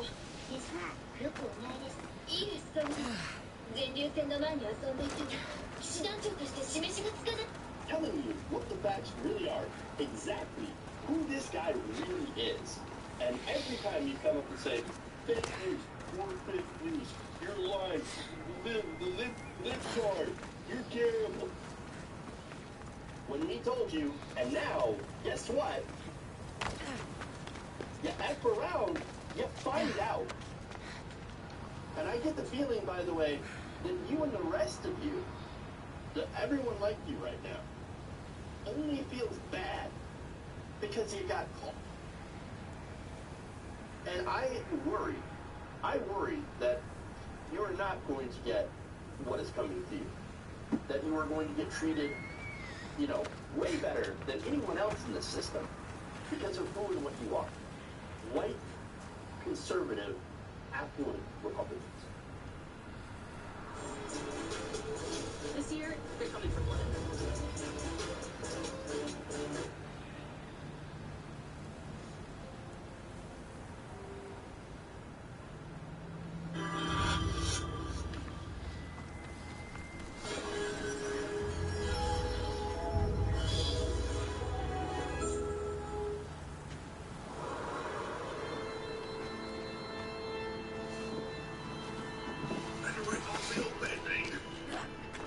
Sorry to say that you're dead. I was throwing some lightning around and accidentally dropped a bolt on you. The guilt is really tearing me up. It was a freak accident. It hasn't happened to me in weeks. Gotcha. What was it again? Mochizuki? Toya. It's Mochizuki Toya. Mochizuki Toya, of course. I have to say, I do surprisingly well. I see myself against you.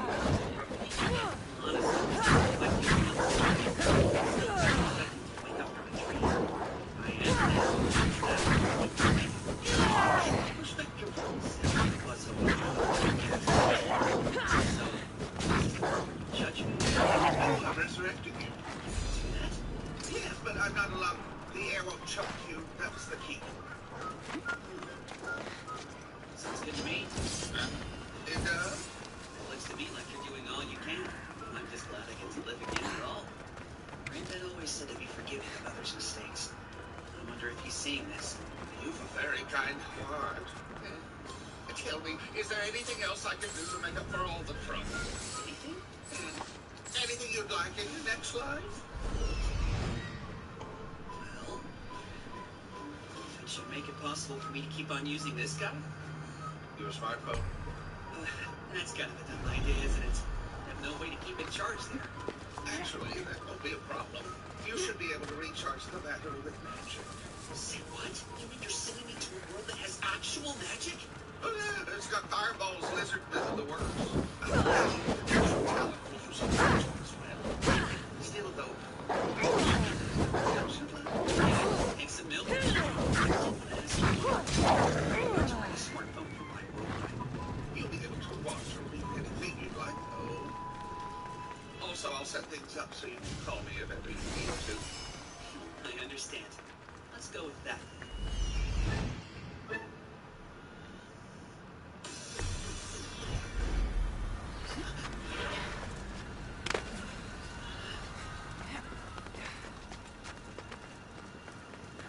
So this is my new home.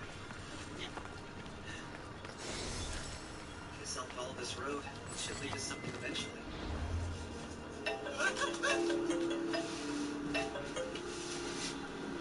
Hey, what's up? Oh, good. I got through. Glad you arrived in one piece. Yeah, me too. I forgot to mention something about your phone. I changed your map and navigation to match the world you're in now. Try using it. Thanks for letting me know. That'll be a big help. I was just about to take a random direction. Yeah, don't do that. No offense, but I'd rather not see you again anytime soon. Good luck, I'm out.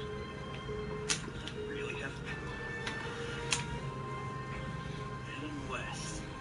But even if I reach a city, what am I supposed to do there? I should have asked God to let me convert my money somehow.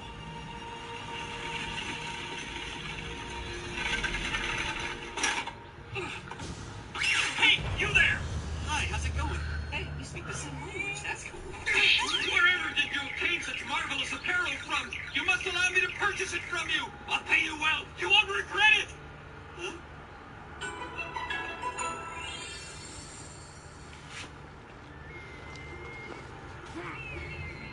though. We'll find a new set of clothes to replace yours. Thanks.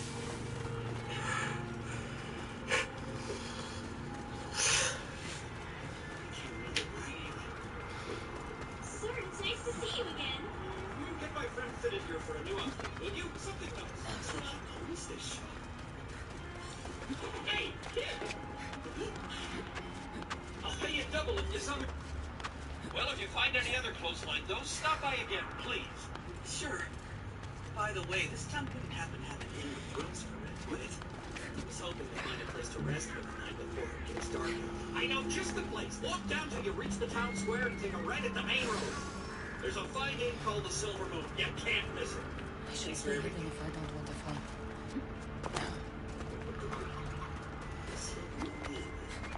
Look at that. The shop's called the Fashion King's.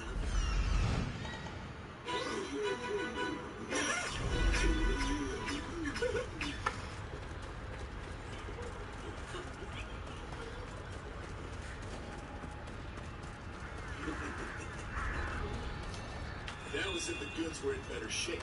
This antler has a scratch on it. Here.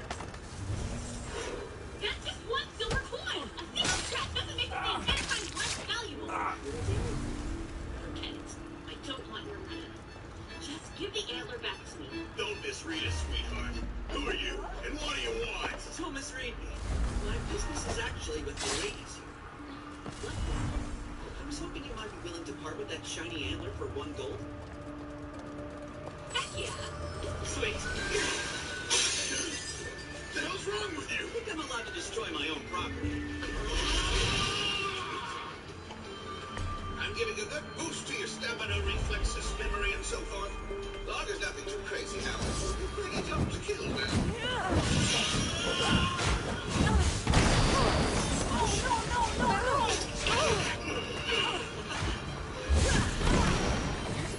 Here, go on. I'm about to break your stuff without paying back. Worse than those guys. I'm broke and try and catch them off guard. I mean to be so easy for me to do the same as Alright, Vincent. Introduce this stranger. My name's Elise Siluesca, and this is my younger twin. Her name's Lynn, so Mochizuki. That's an exotic name. Well, it's my family. You can just call me Toya. Oh, so you introduce yourself then. Bet you're Phoenician. Nation?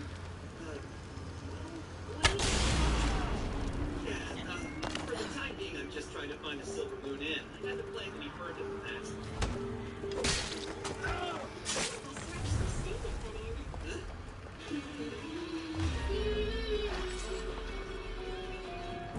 Here it is.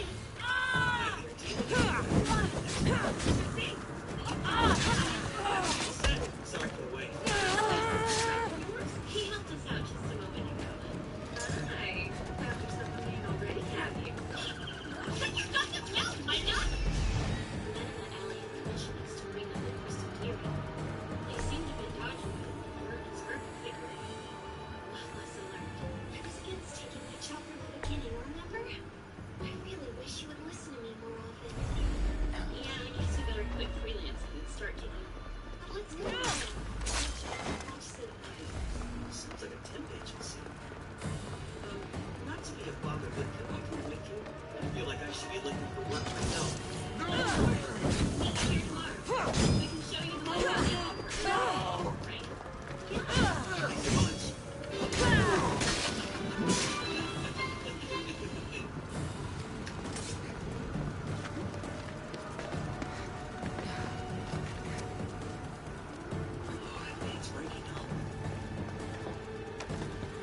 kill 5 more wolves.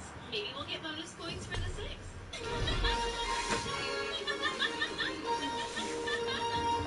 All right, I've confirmed the receipt of 5 wolf horns. Well done, you 3. But what about that horn? Oh, don't worry about it. I'm keeping it as a memento of our first mission. Good idea. All right, present your guild cards and I'll update your records.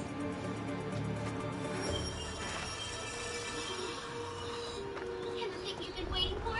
Your reward, 18 power coins. Your first mission is now complete. We thank you for your service. I'm glad we partnered up, Toya. That job would have been a lot more difficult without you.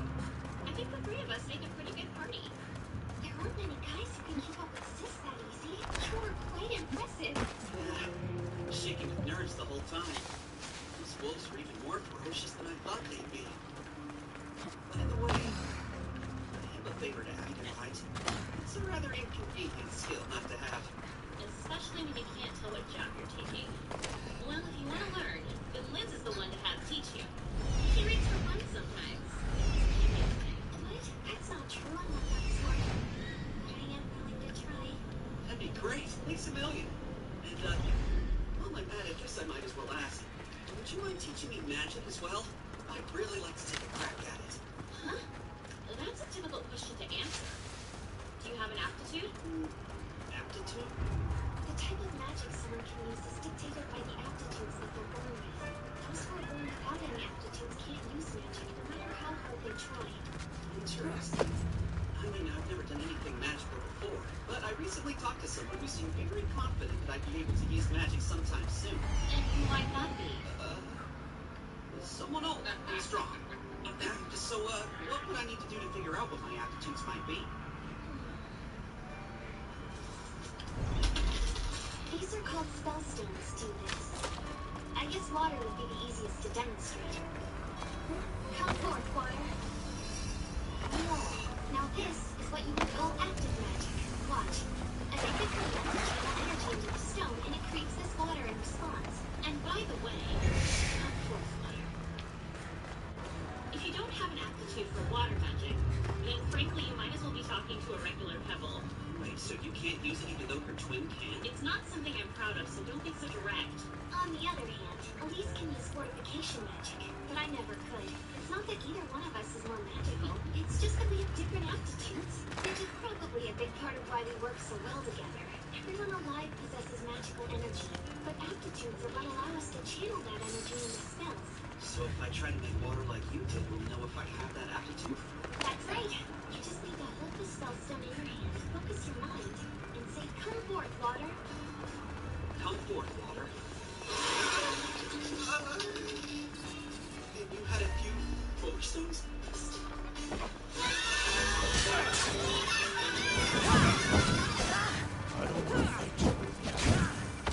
Stand down. Put down your fire or die. Achilles! Underworld is easy. Learn Hades and go to the gate. You want me to be a servant? Prove it!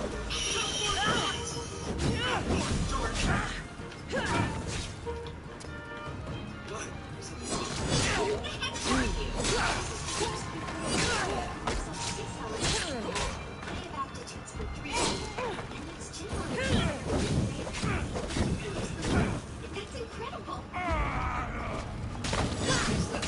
There is no honor in it. Stop! No magic is unique, so there's any single incantation for it. That's what magic is and what it's doing. Elise just has to say the word boost to use it. Even with a similar spell enhances its power.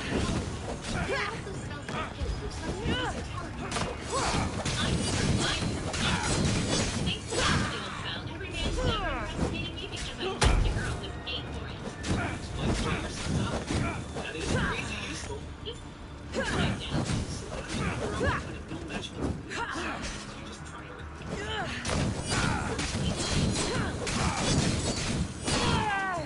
No magic is excellent.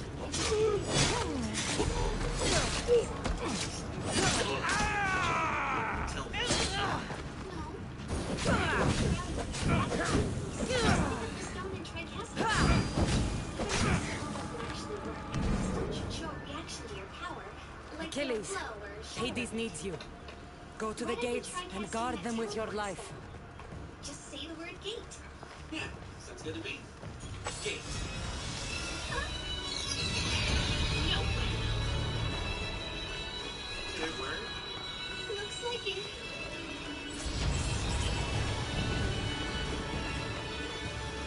It's the forest where my fought those wolves. Specifically, the gates that allow the castle to travel across the street. Wonder why it took us here. I guess this place was on your mind when you cast it.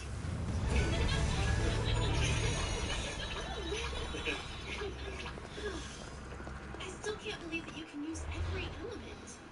That's a little more than unusual. And with no magic, you're like the most versatile magic user ever. You're amazing.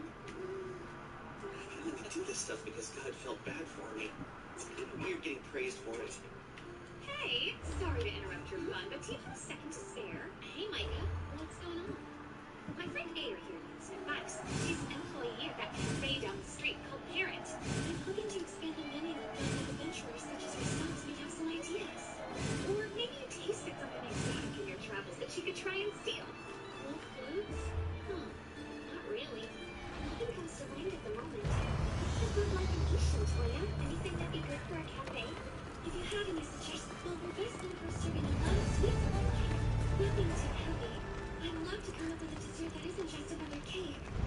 Sure, I got some weird desserts.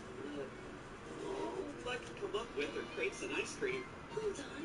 Frozen cream? Well, it's not totally frozen. You serve it kind of soft. How strange. I guess ice cream isn't a thing here.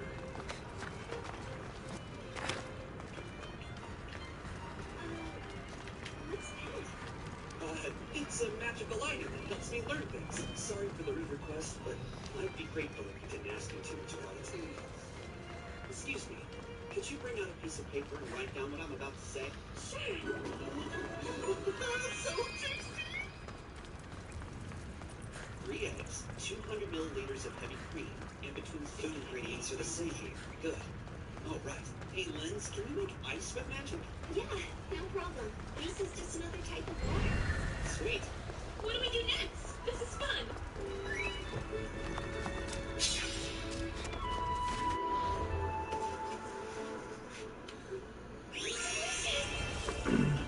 Oh, it melts in your mouth. So tasty. I've never had anything like it. It's a pretty popular treat in my country. Think you might want it for your cafe? Yes, thank you for sharing it. A treat like this can make our cafe famous. I'll have to try making it again. I should learn the recipe too. Between this and that device of yours, you keep getting weirder. I'm curious about it too. It's a secret, but I'm glad I got to use it to repay you. Repay us? For what? For teaching me how to use magic. Thanks.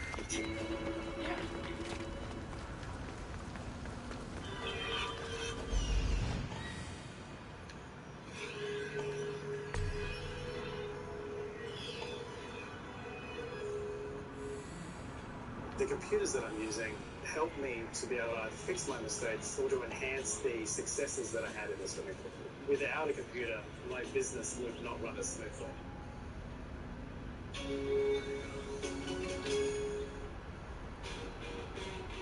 Hey there, early risers, go-getters, all-nighters, and in-betweeners. Today is a new day. It's time to move and reclaim your...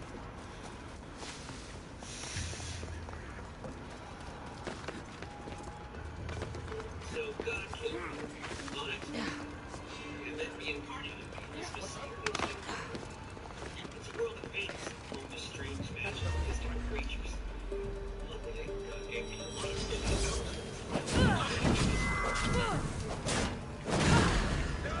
guess we should find it.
down! Give up already.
Yes.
Brasidas!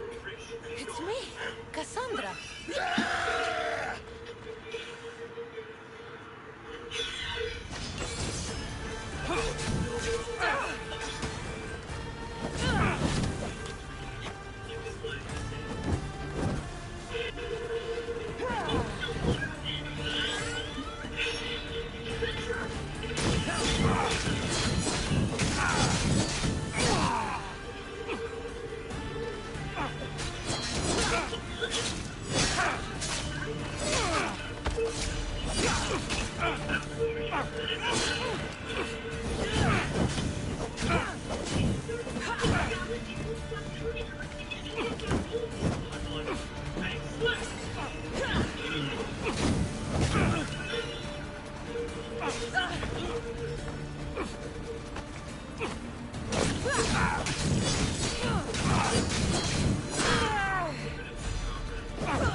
You fight like someone I once knew. I'm sorry.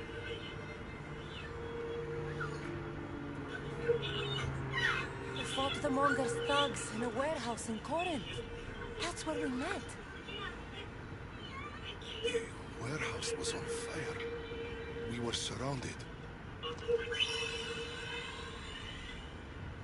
Cassandra, It's good to see you, old friend. what are you doing here? Tell me you're not dead. No, not yet at least. I have a staff from my father. My real father. It has powers. I was sent to the underworld to learn how to use them. Powers? It's a long story.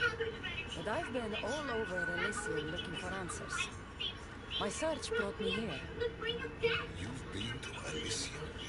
My name is Lee. I am honored to call myself one of its services. And the young lady before you, she is the Honor the gods. Honor Sparta. Keep your oaths and Elysium is yours. My father told me this as a child, and every single day of my life I lived by that code. Now in death, I'm sentenced to this misery.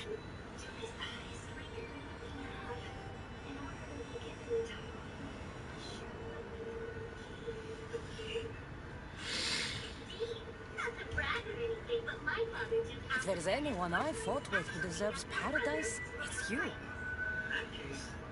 Then why am I here? You should be taking this up with Hades. This was Hades' decision. He says I can go to Elysium on one condition. I need to confront my greatest enemy. Deimos. Deimos. Brasidas, you shouldn't be waiting here to fight him. Why not?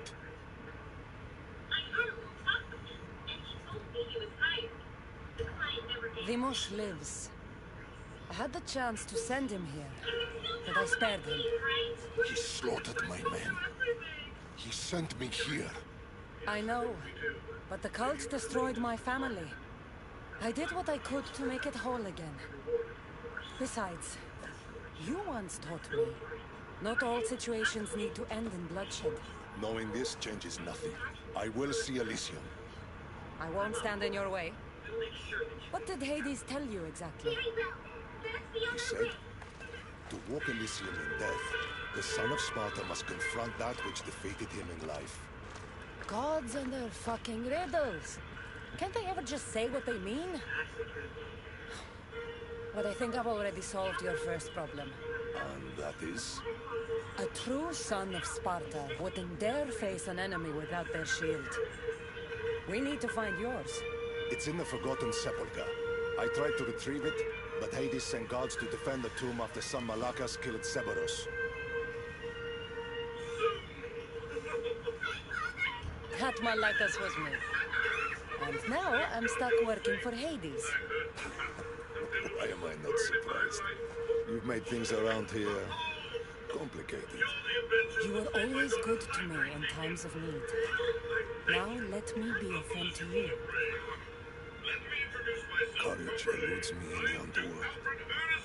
Deep down, I'd hoped I'd never have to face Deimos again.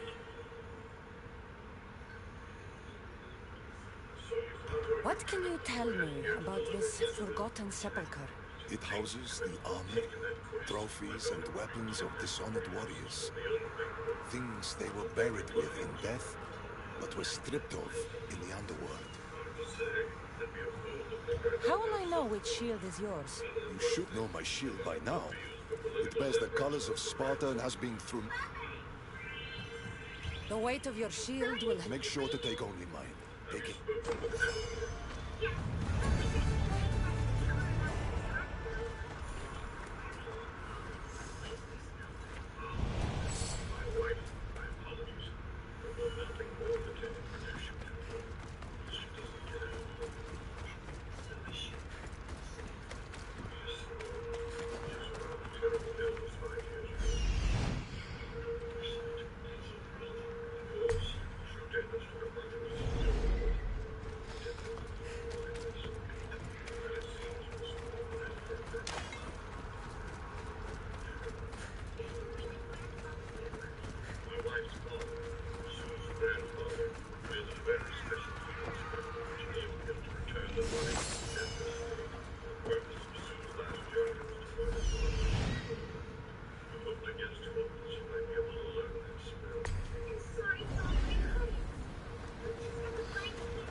This is it.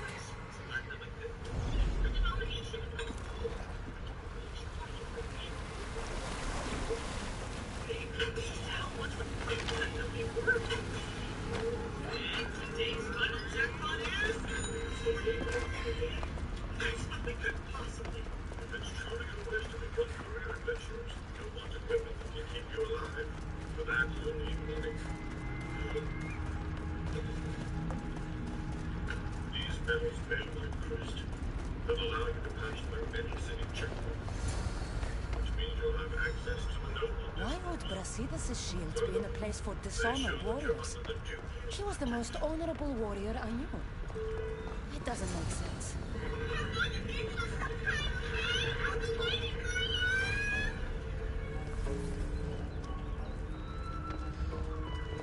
Well, the letter's delivered, so I guess I should be careful. High security here. We're gonna head back to our place at Reeflet Village now. The door is locked. I need to find a way in. These symbols might be the key to opening the door. Too many possibilities. Maybe there's an answer deeper in the tomb.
Something's in the way.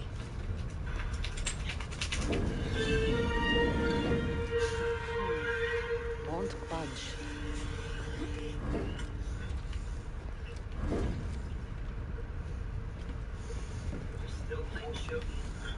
Something's blocking this. Nobody's gonna be coming to the shop with all this rain. Nothing you could possibly be repairing or cleaning in the meantime, right? The spell that lets me reshape objects with materials or wood. Let's try it. Modeling!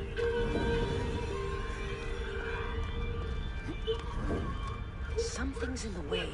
Did you just say? Yeah, my wife is taking care of things there. But listen, Toya, would you mind making me another one of these boards so I can play at home? I'd be awfully grateful. Really aren't that hard to make. Yes, you're the best. Check.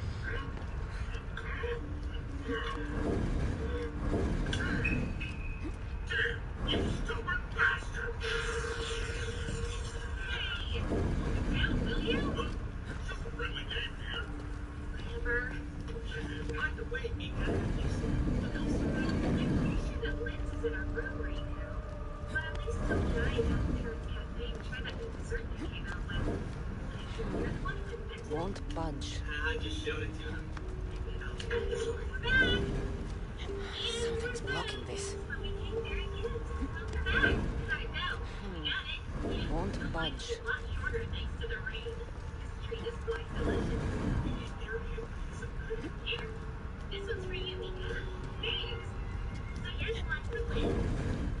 Something's in the way.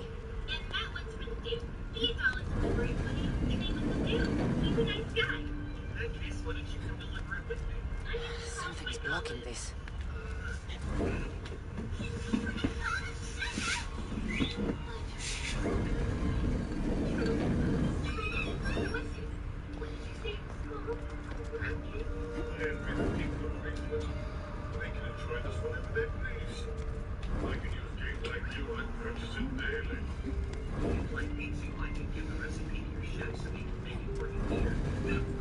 Something's in the way.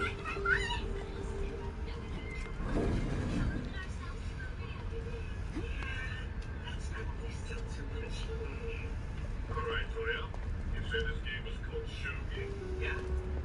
It's a two-player strategy game where you try to capture the enemy king. Want to try it out? That I do. Well, then be patient. You can play as soon as I'm done.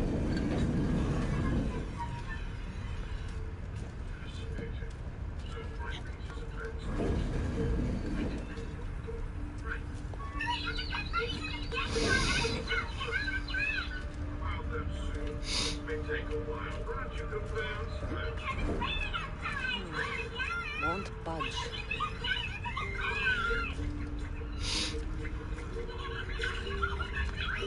Something's in the way.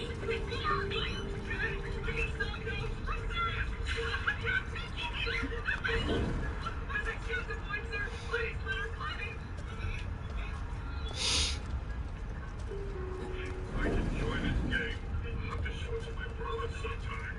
Look, I'm sure we can make it a quick one.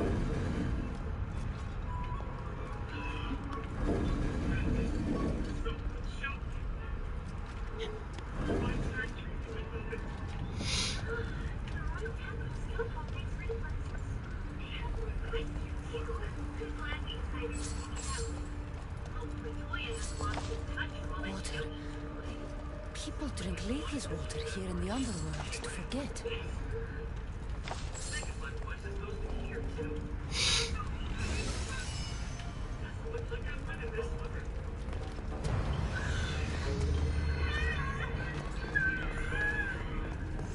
What were you just thinking about?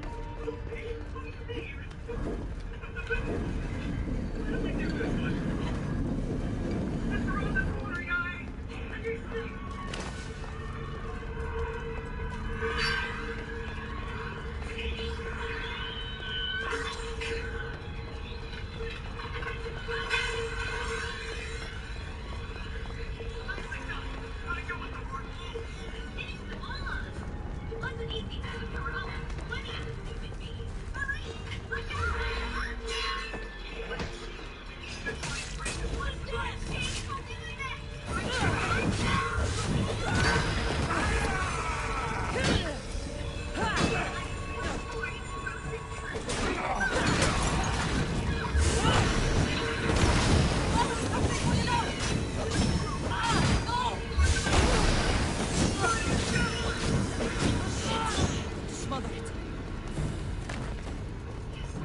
The sands of time. Wonder what that means. Water, time, the mind. It's another riddle. I should return to the door. Well, yeah, I'm aware of that. It's just a wistful thought. Search for treasure. How'd it go? Did you find anything? At least be sure there's no treasure near this spot. Oh, boo. At least we tried. Hold on. I just think there's nothing to it with these treasures here. Try broadening your search. Something might come up still. It's a pretty good idea, Liz. Search for historical relics.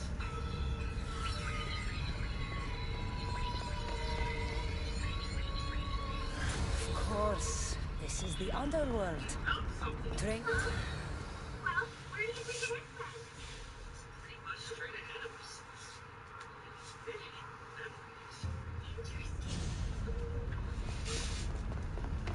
don't ask any questions. Let's keep out of sight.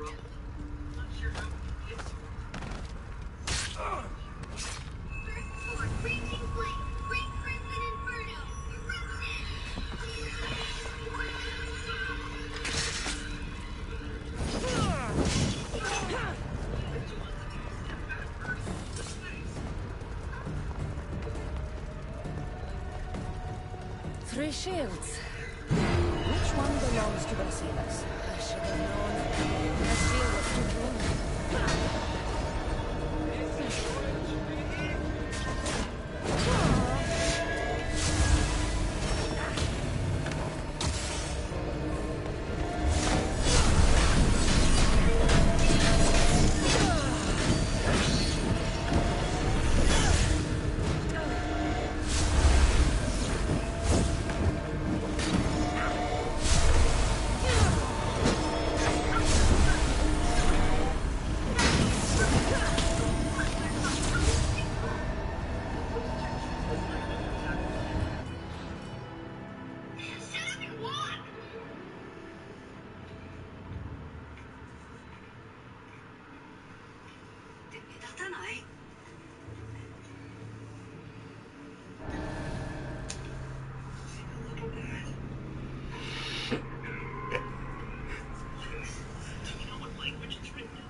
Of course, this is the underworld. Drink the water, it makes you forget. Your time spent living is lost. Clever. Sure, they're getting used to it.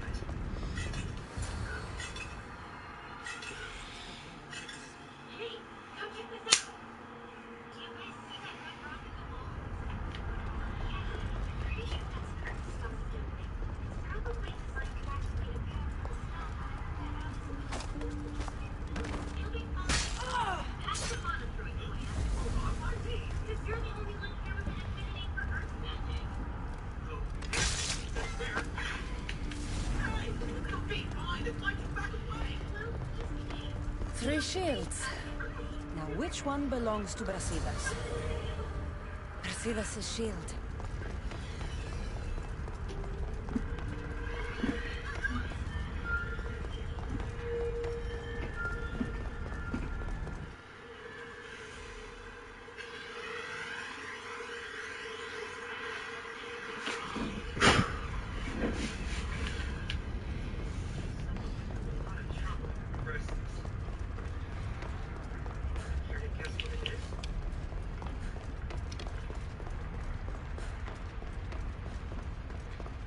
Nope. But it looks pretty magical. And it looks like a statue.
Your shield, General.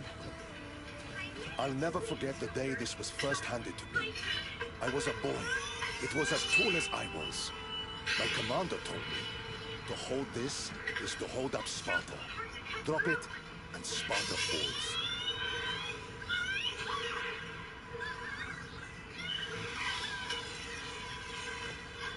Maybe we should try to blow his matches.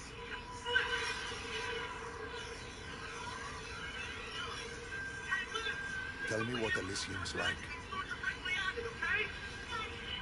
It isn't what you think. It's... Do you feel cold? Elysium is boring. Not since I showed up. Ah, yes. You do have a knack for livening things up wherever you go. Ah, still dreaming of paradise, I see. Well, no one wants you to get what you deserve. I'm glad you two have found each other. We could all use a little help from time to time. Well, you've got your shield. Are you ready to face your enemy? I am. I see.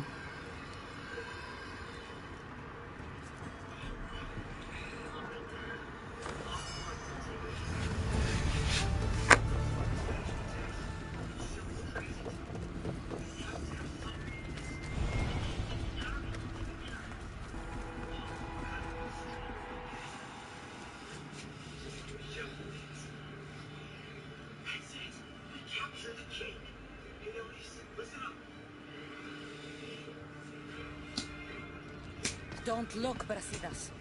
Hades is trying to get to you.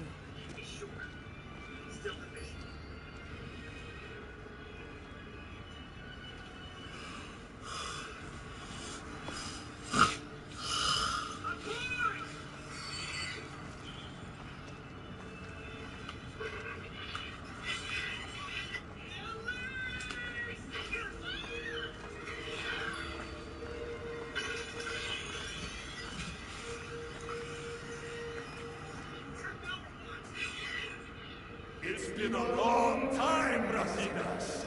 Come, face me. I am not afraid of you, What is this? An even greater enemy defeated you. Long it wasn't hubris. You made Sparta proud that day, Brasidas. Perhaps I didn't. Sparta. This time, we fight together. It would be my honor.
It was good fighting together again.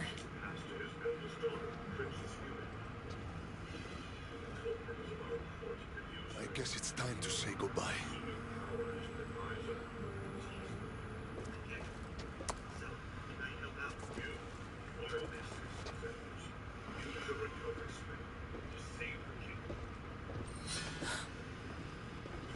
Very good. The spears were my brother's idea. Poseidon can be cruel sometimes. I did as you asked. You promised me Elysium. Not quite. But you said... I said that to walk Elysium in death, a son of Sparta must confront that which defeated him in life. And you have not yet done so. I know. It's old. Why these games? Why not just... Because eternity is long. Letting you find the forest of Oasis. The forest of Oasis. It's where I keep the misery. If there's one thing... The dead will point the way to... I wouldn't want. Come, Brasidas.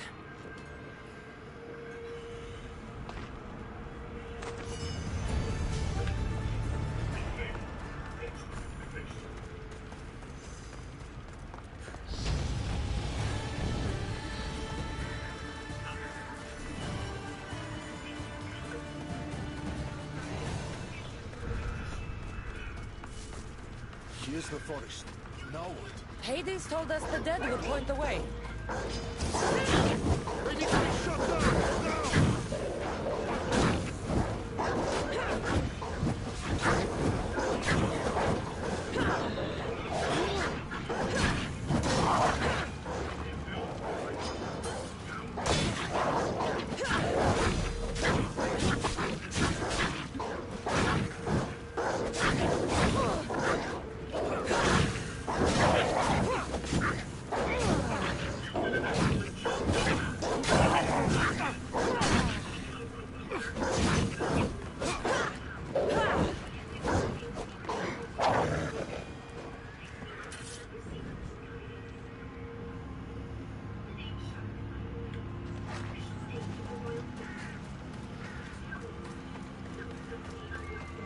Dead, but not pointing anywhere.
I've been waiting for you. Who are you? I am Lilera, and you are Brasidas. General, conqueror, hero. Hades sent me to find you. So you finally come to reunite me with my love. Charon carried us along the river, but we got separated. Bring my love to me, and I'll tell you all I know. Between the sulfuric pools and the... This task is mine. So, I'll tell you all. what do you mean, it? The weight of the past. I should go find him. He might need my help.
This must be the place.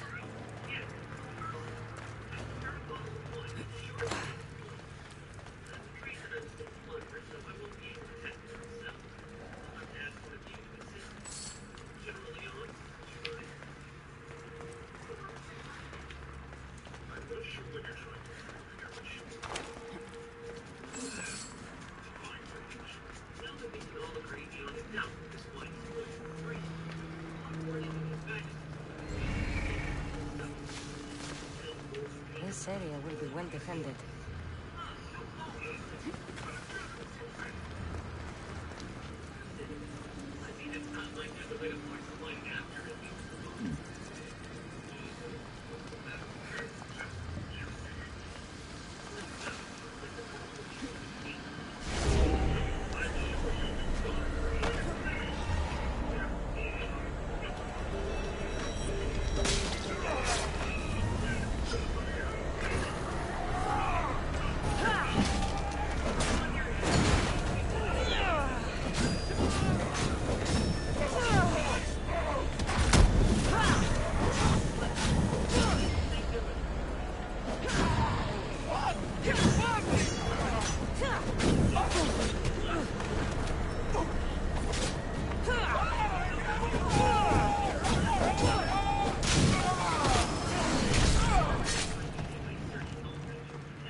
There you are.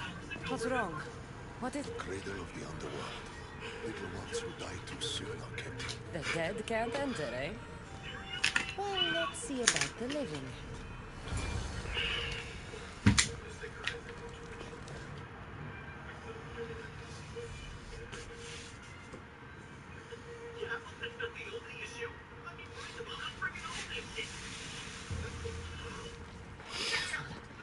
Don't want to be caught here.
much death in these urns. It's a graveyard.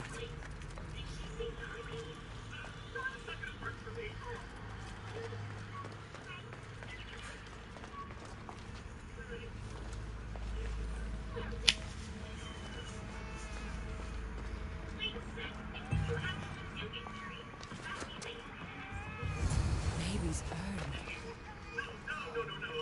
Her love was her child.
We need to get out of this cave first. Just like old times, eh, Brasidas?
What did you find? Ashes. Her love was her baby. Why would Hades have you return the ashes of a woman's child? I don't know.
What did you do to him?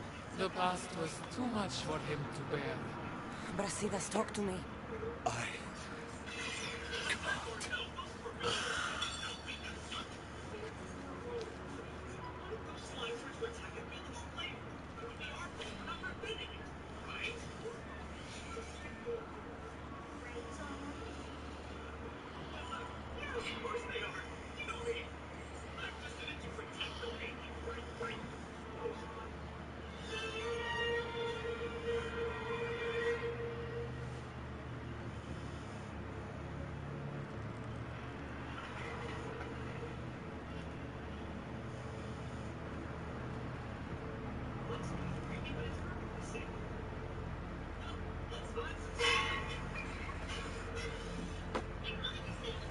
Please. I know you've suffered. Still suffered. Tell me what happened and we'll leave you alone. We were a quiet village before the Spartans came. My husband was no warrior.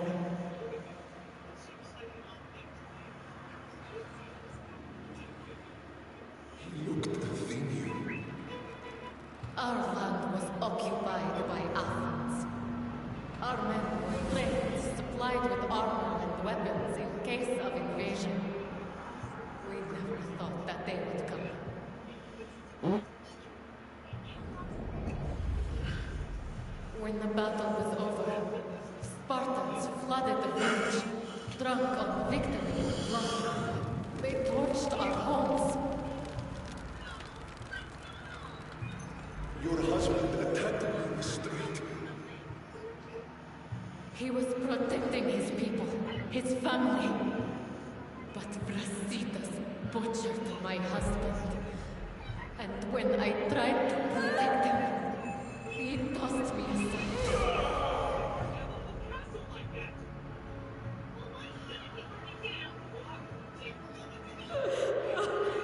My love didn't survive the fall. I didn't know.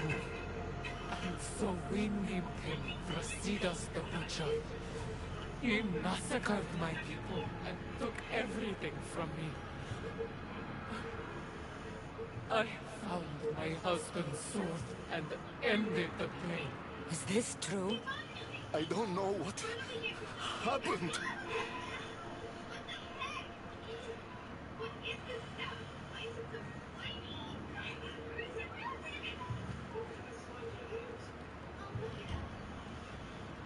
War is chaos. If you want to point fingers, point them at Ares. The god of war didn't run his soul through my husband. Didn't throw me and my child to the ground. Brasidas the butcher did. Come, Brasidas. There is nothing more to be done here.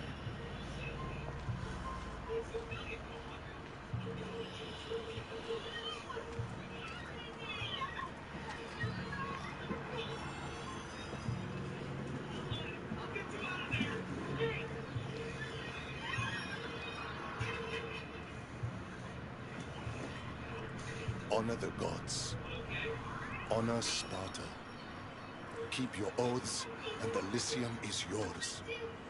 I made an oath to protect the innocent, and I broke it. Still feel you deserve to walk the fields of paradise, Butcher? Don't call him that. Why not? That woman's entire village does. What's left of it, anyways? You Spartans really know how to torture a village. You never answered my question. Say the word, and Elysium is yours. Help me, Cassandra. I don't know what to do.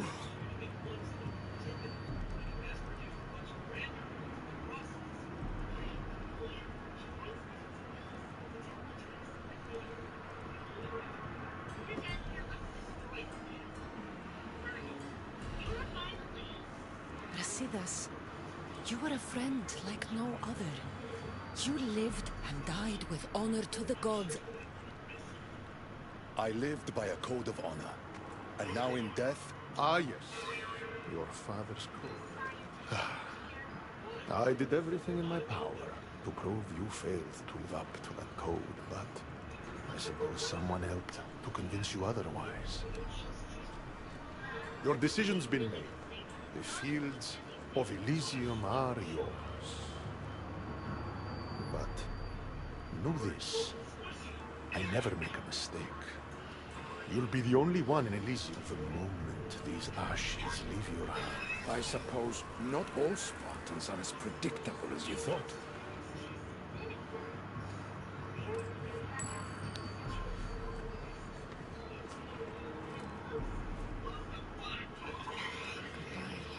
Brasidas.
volunteering.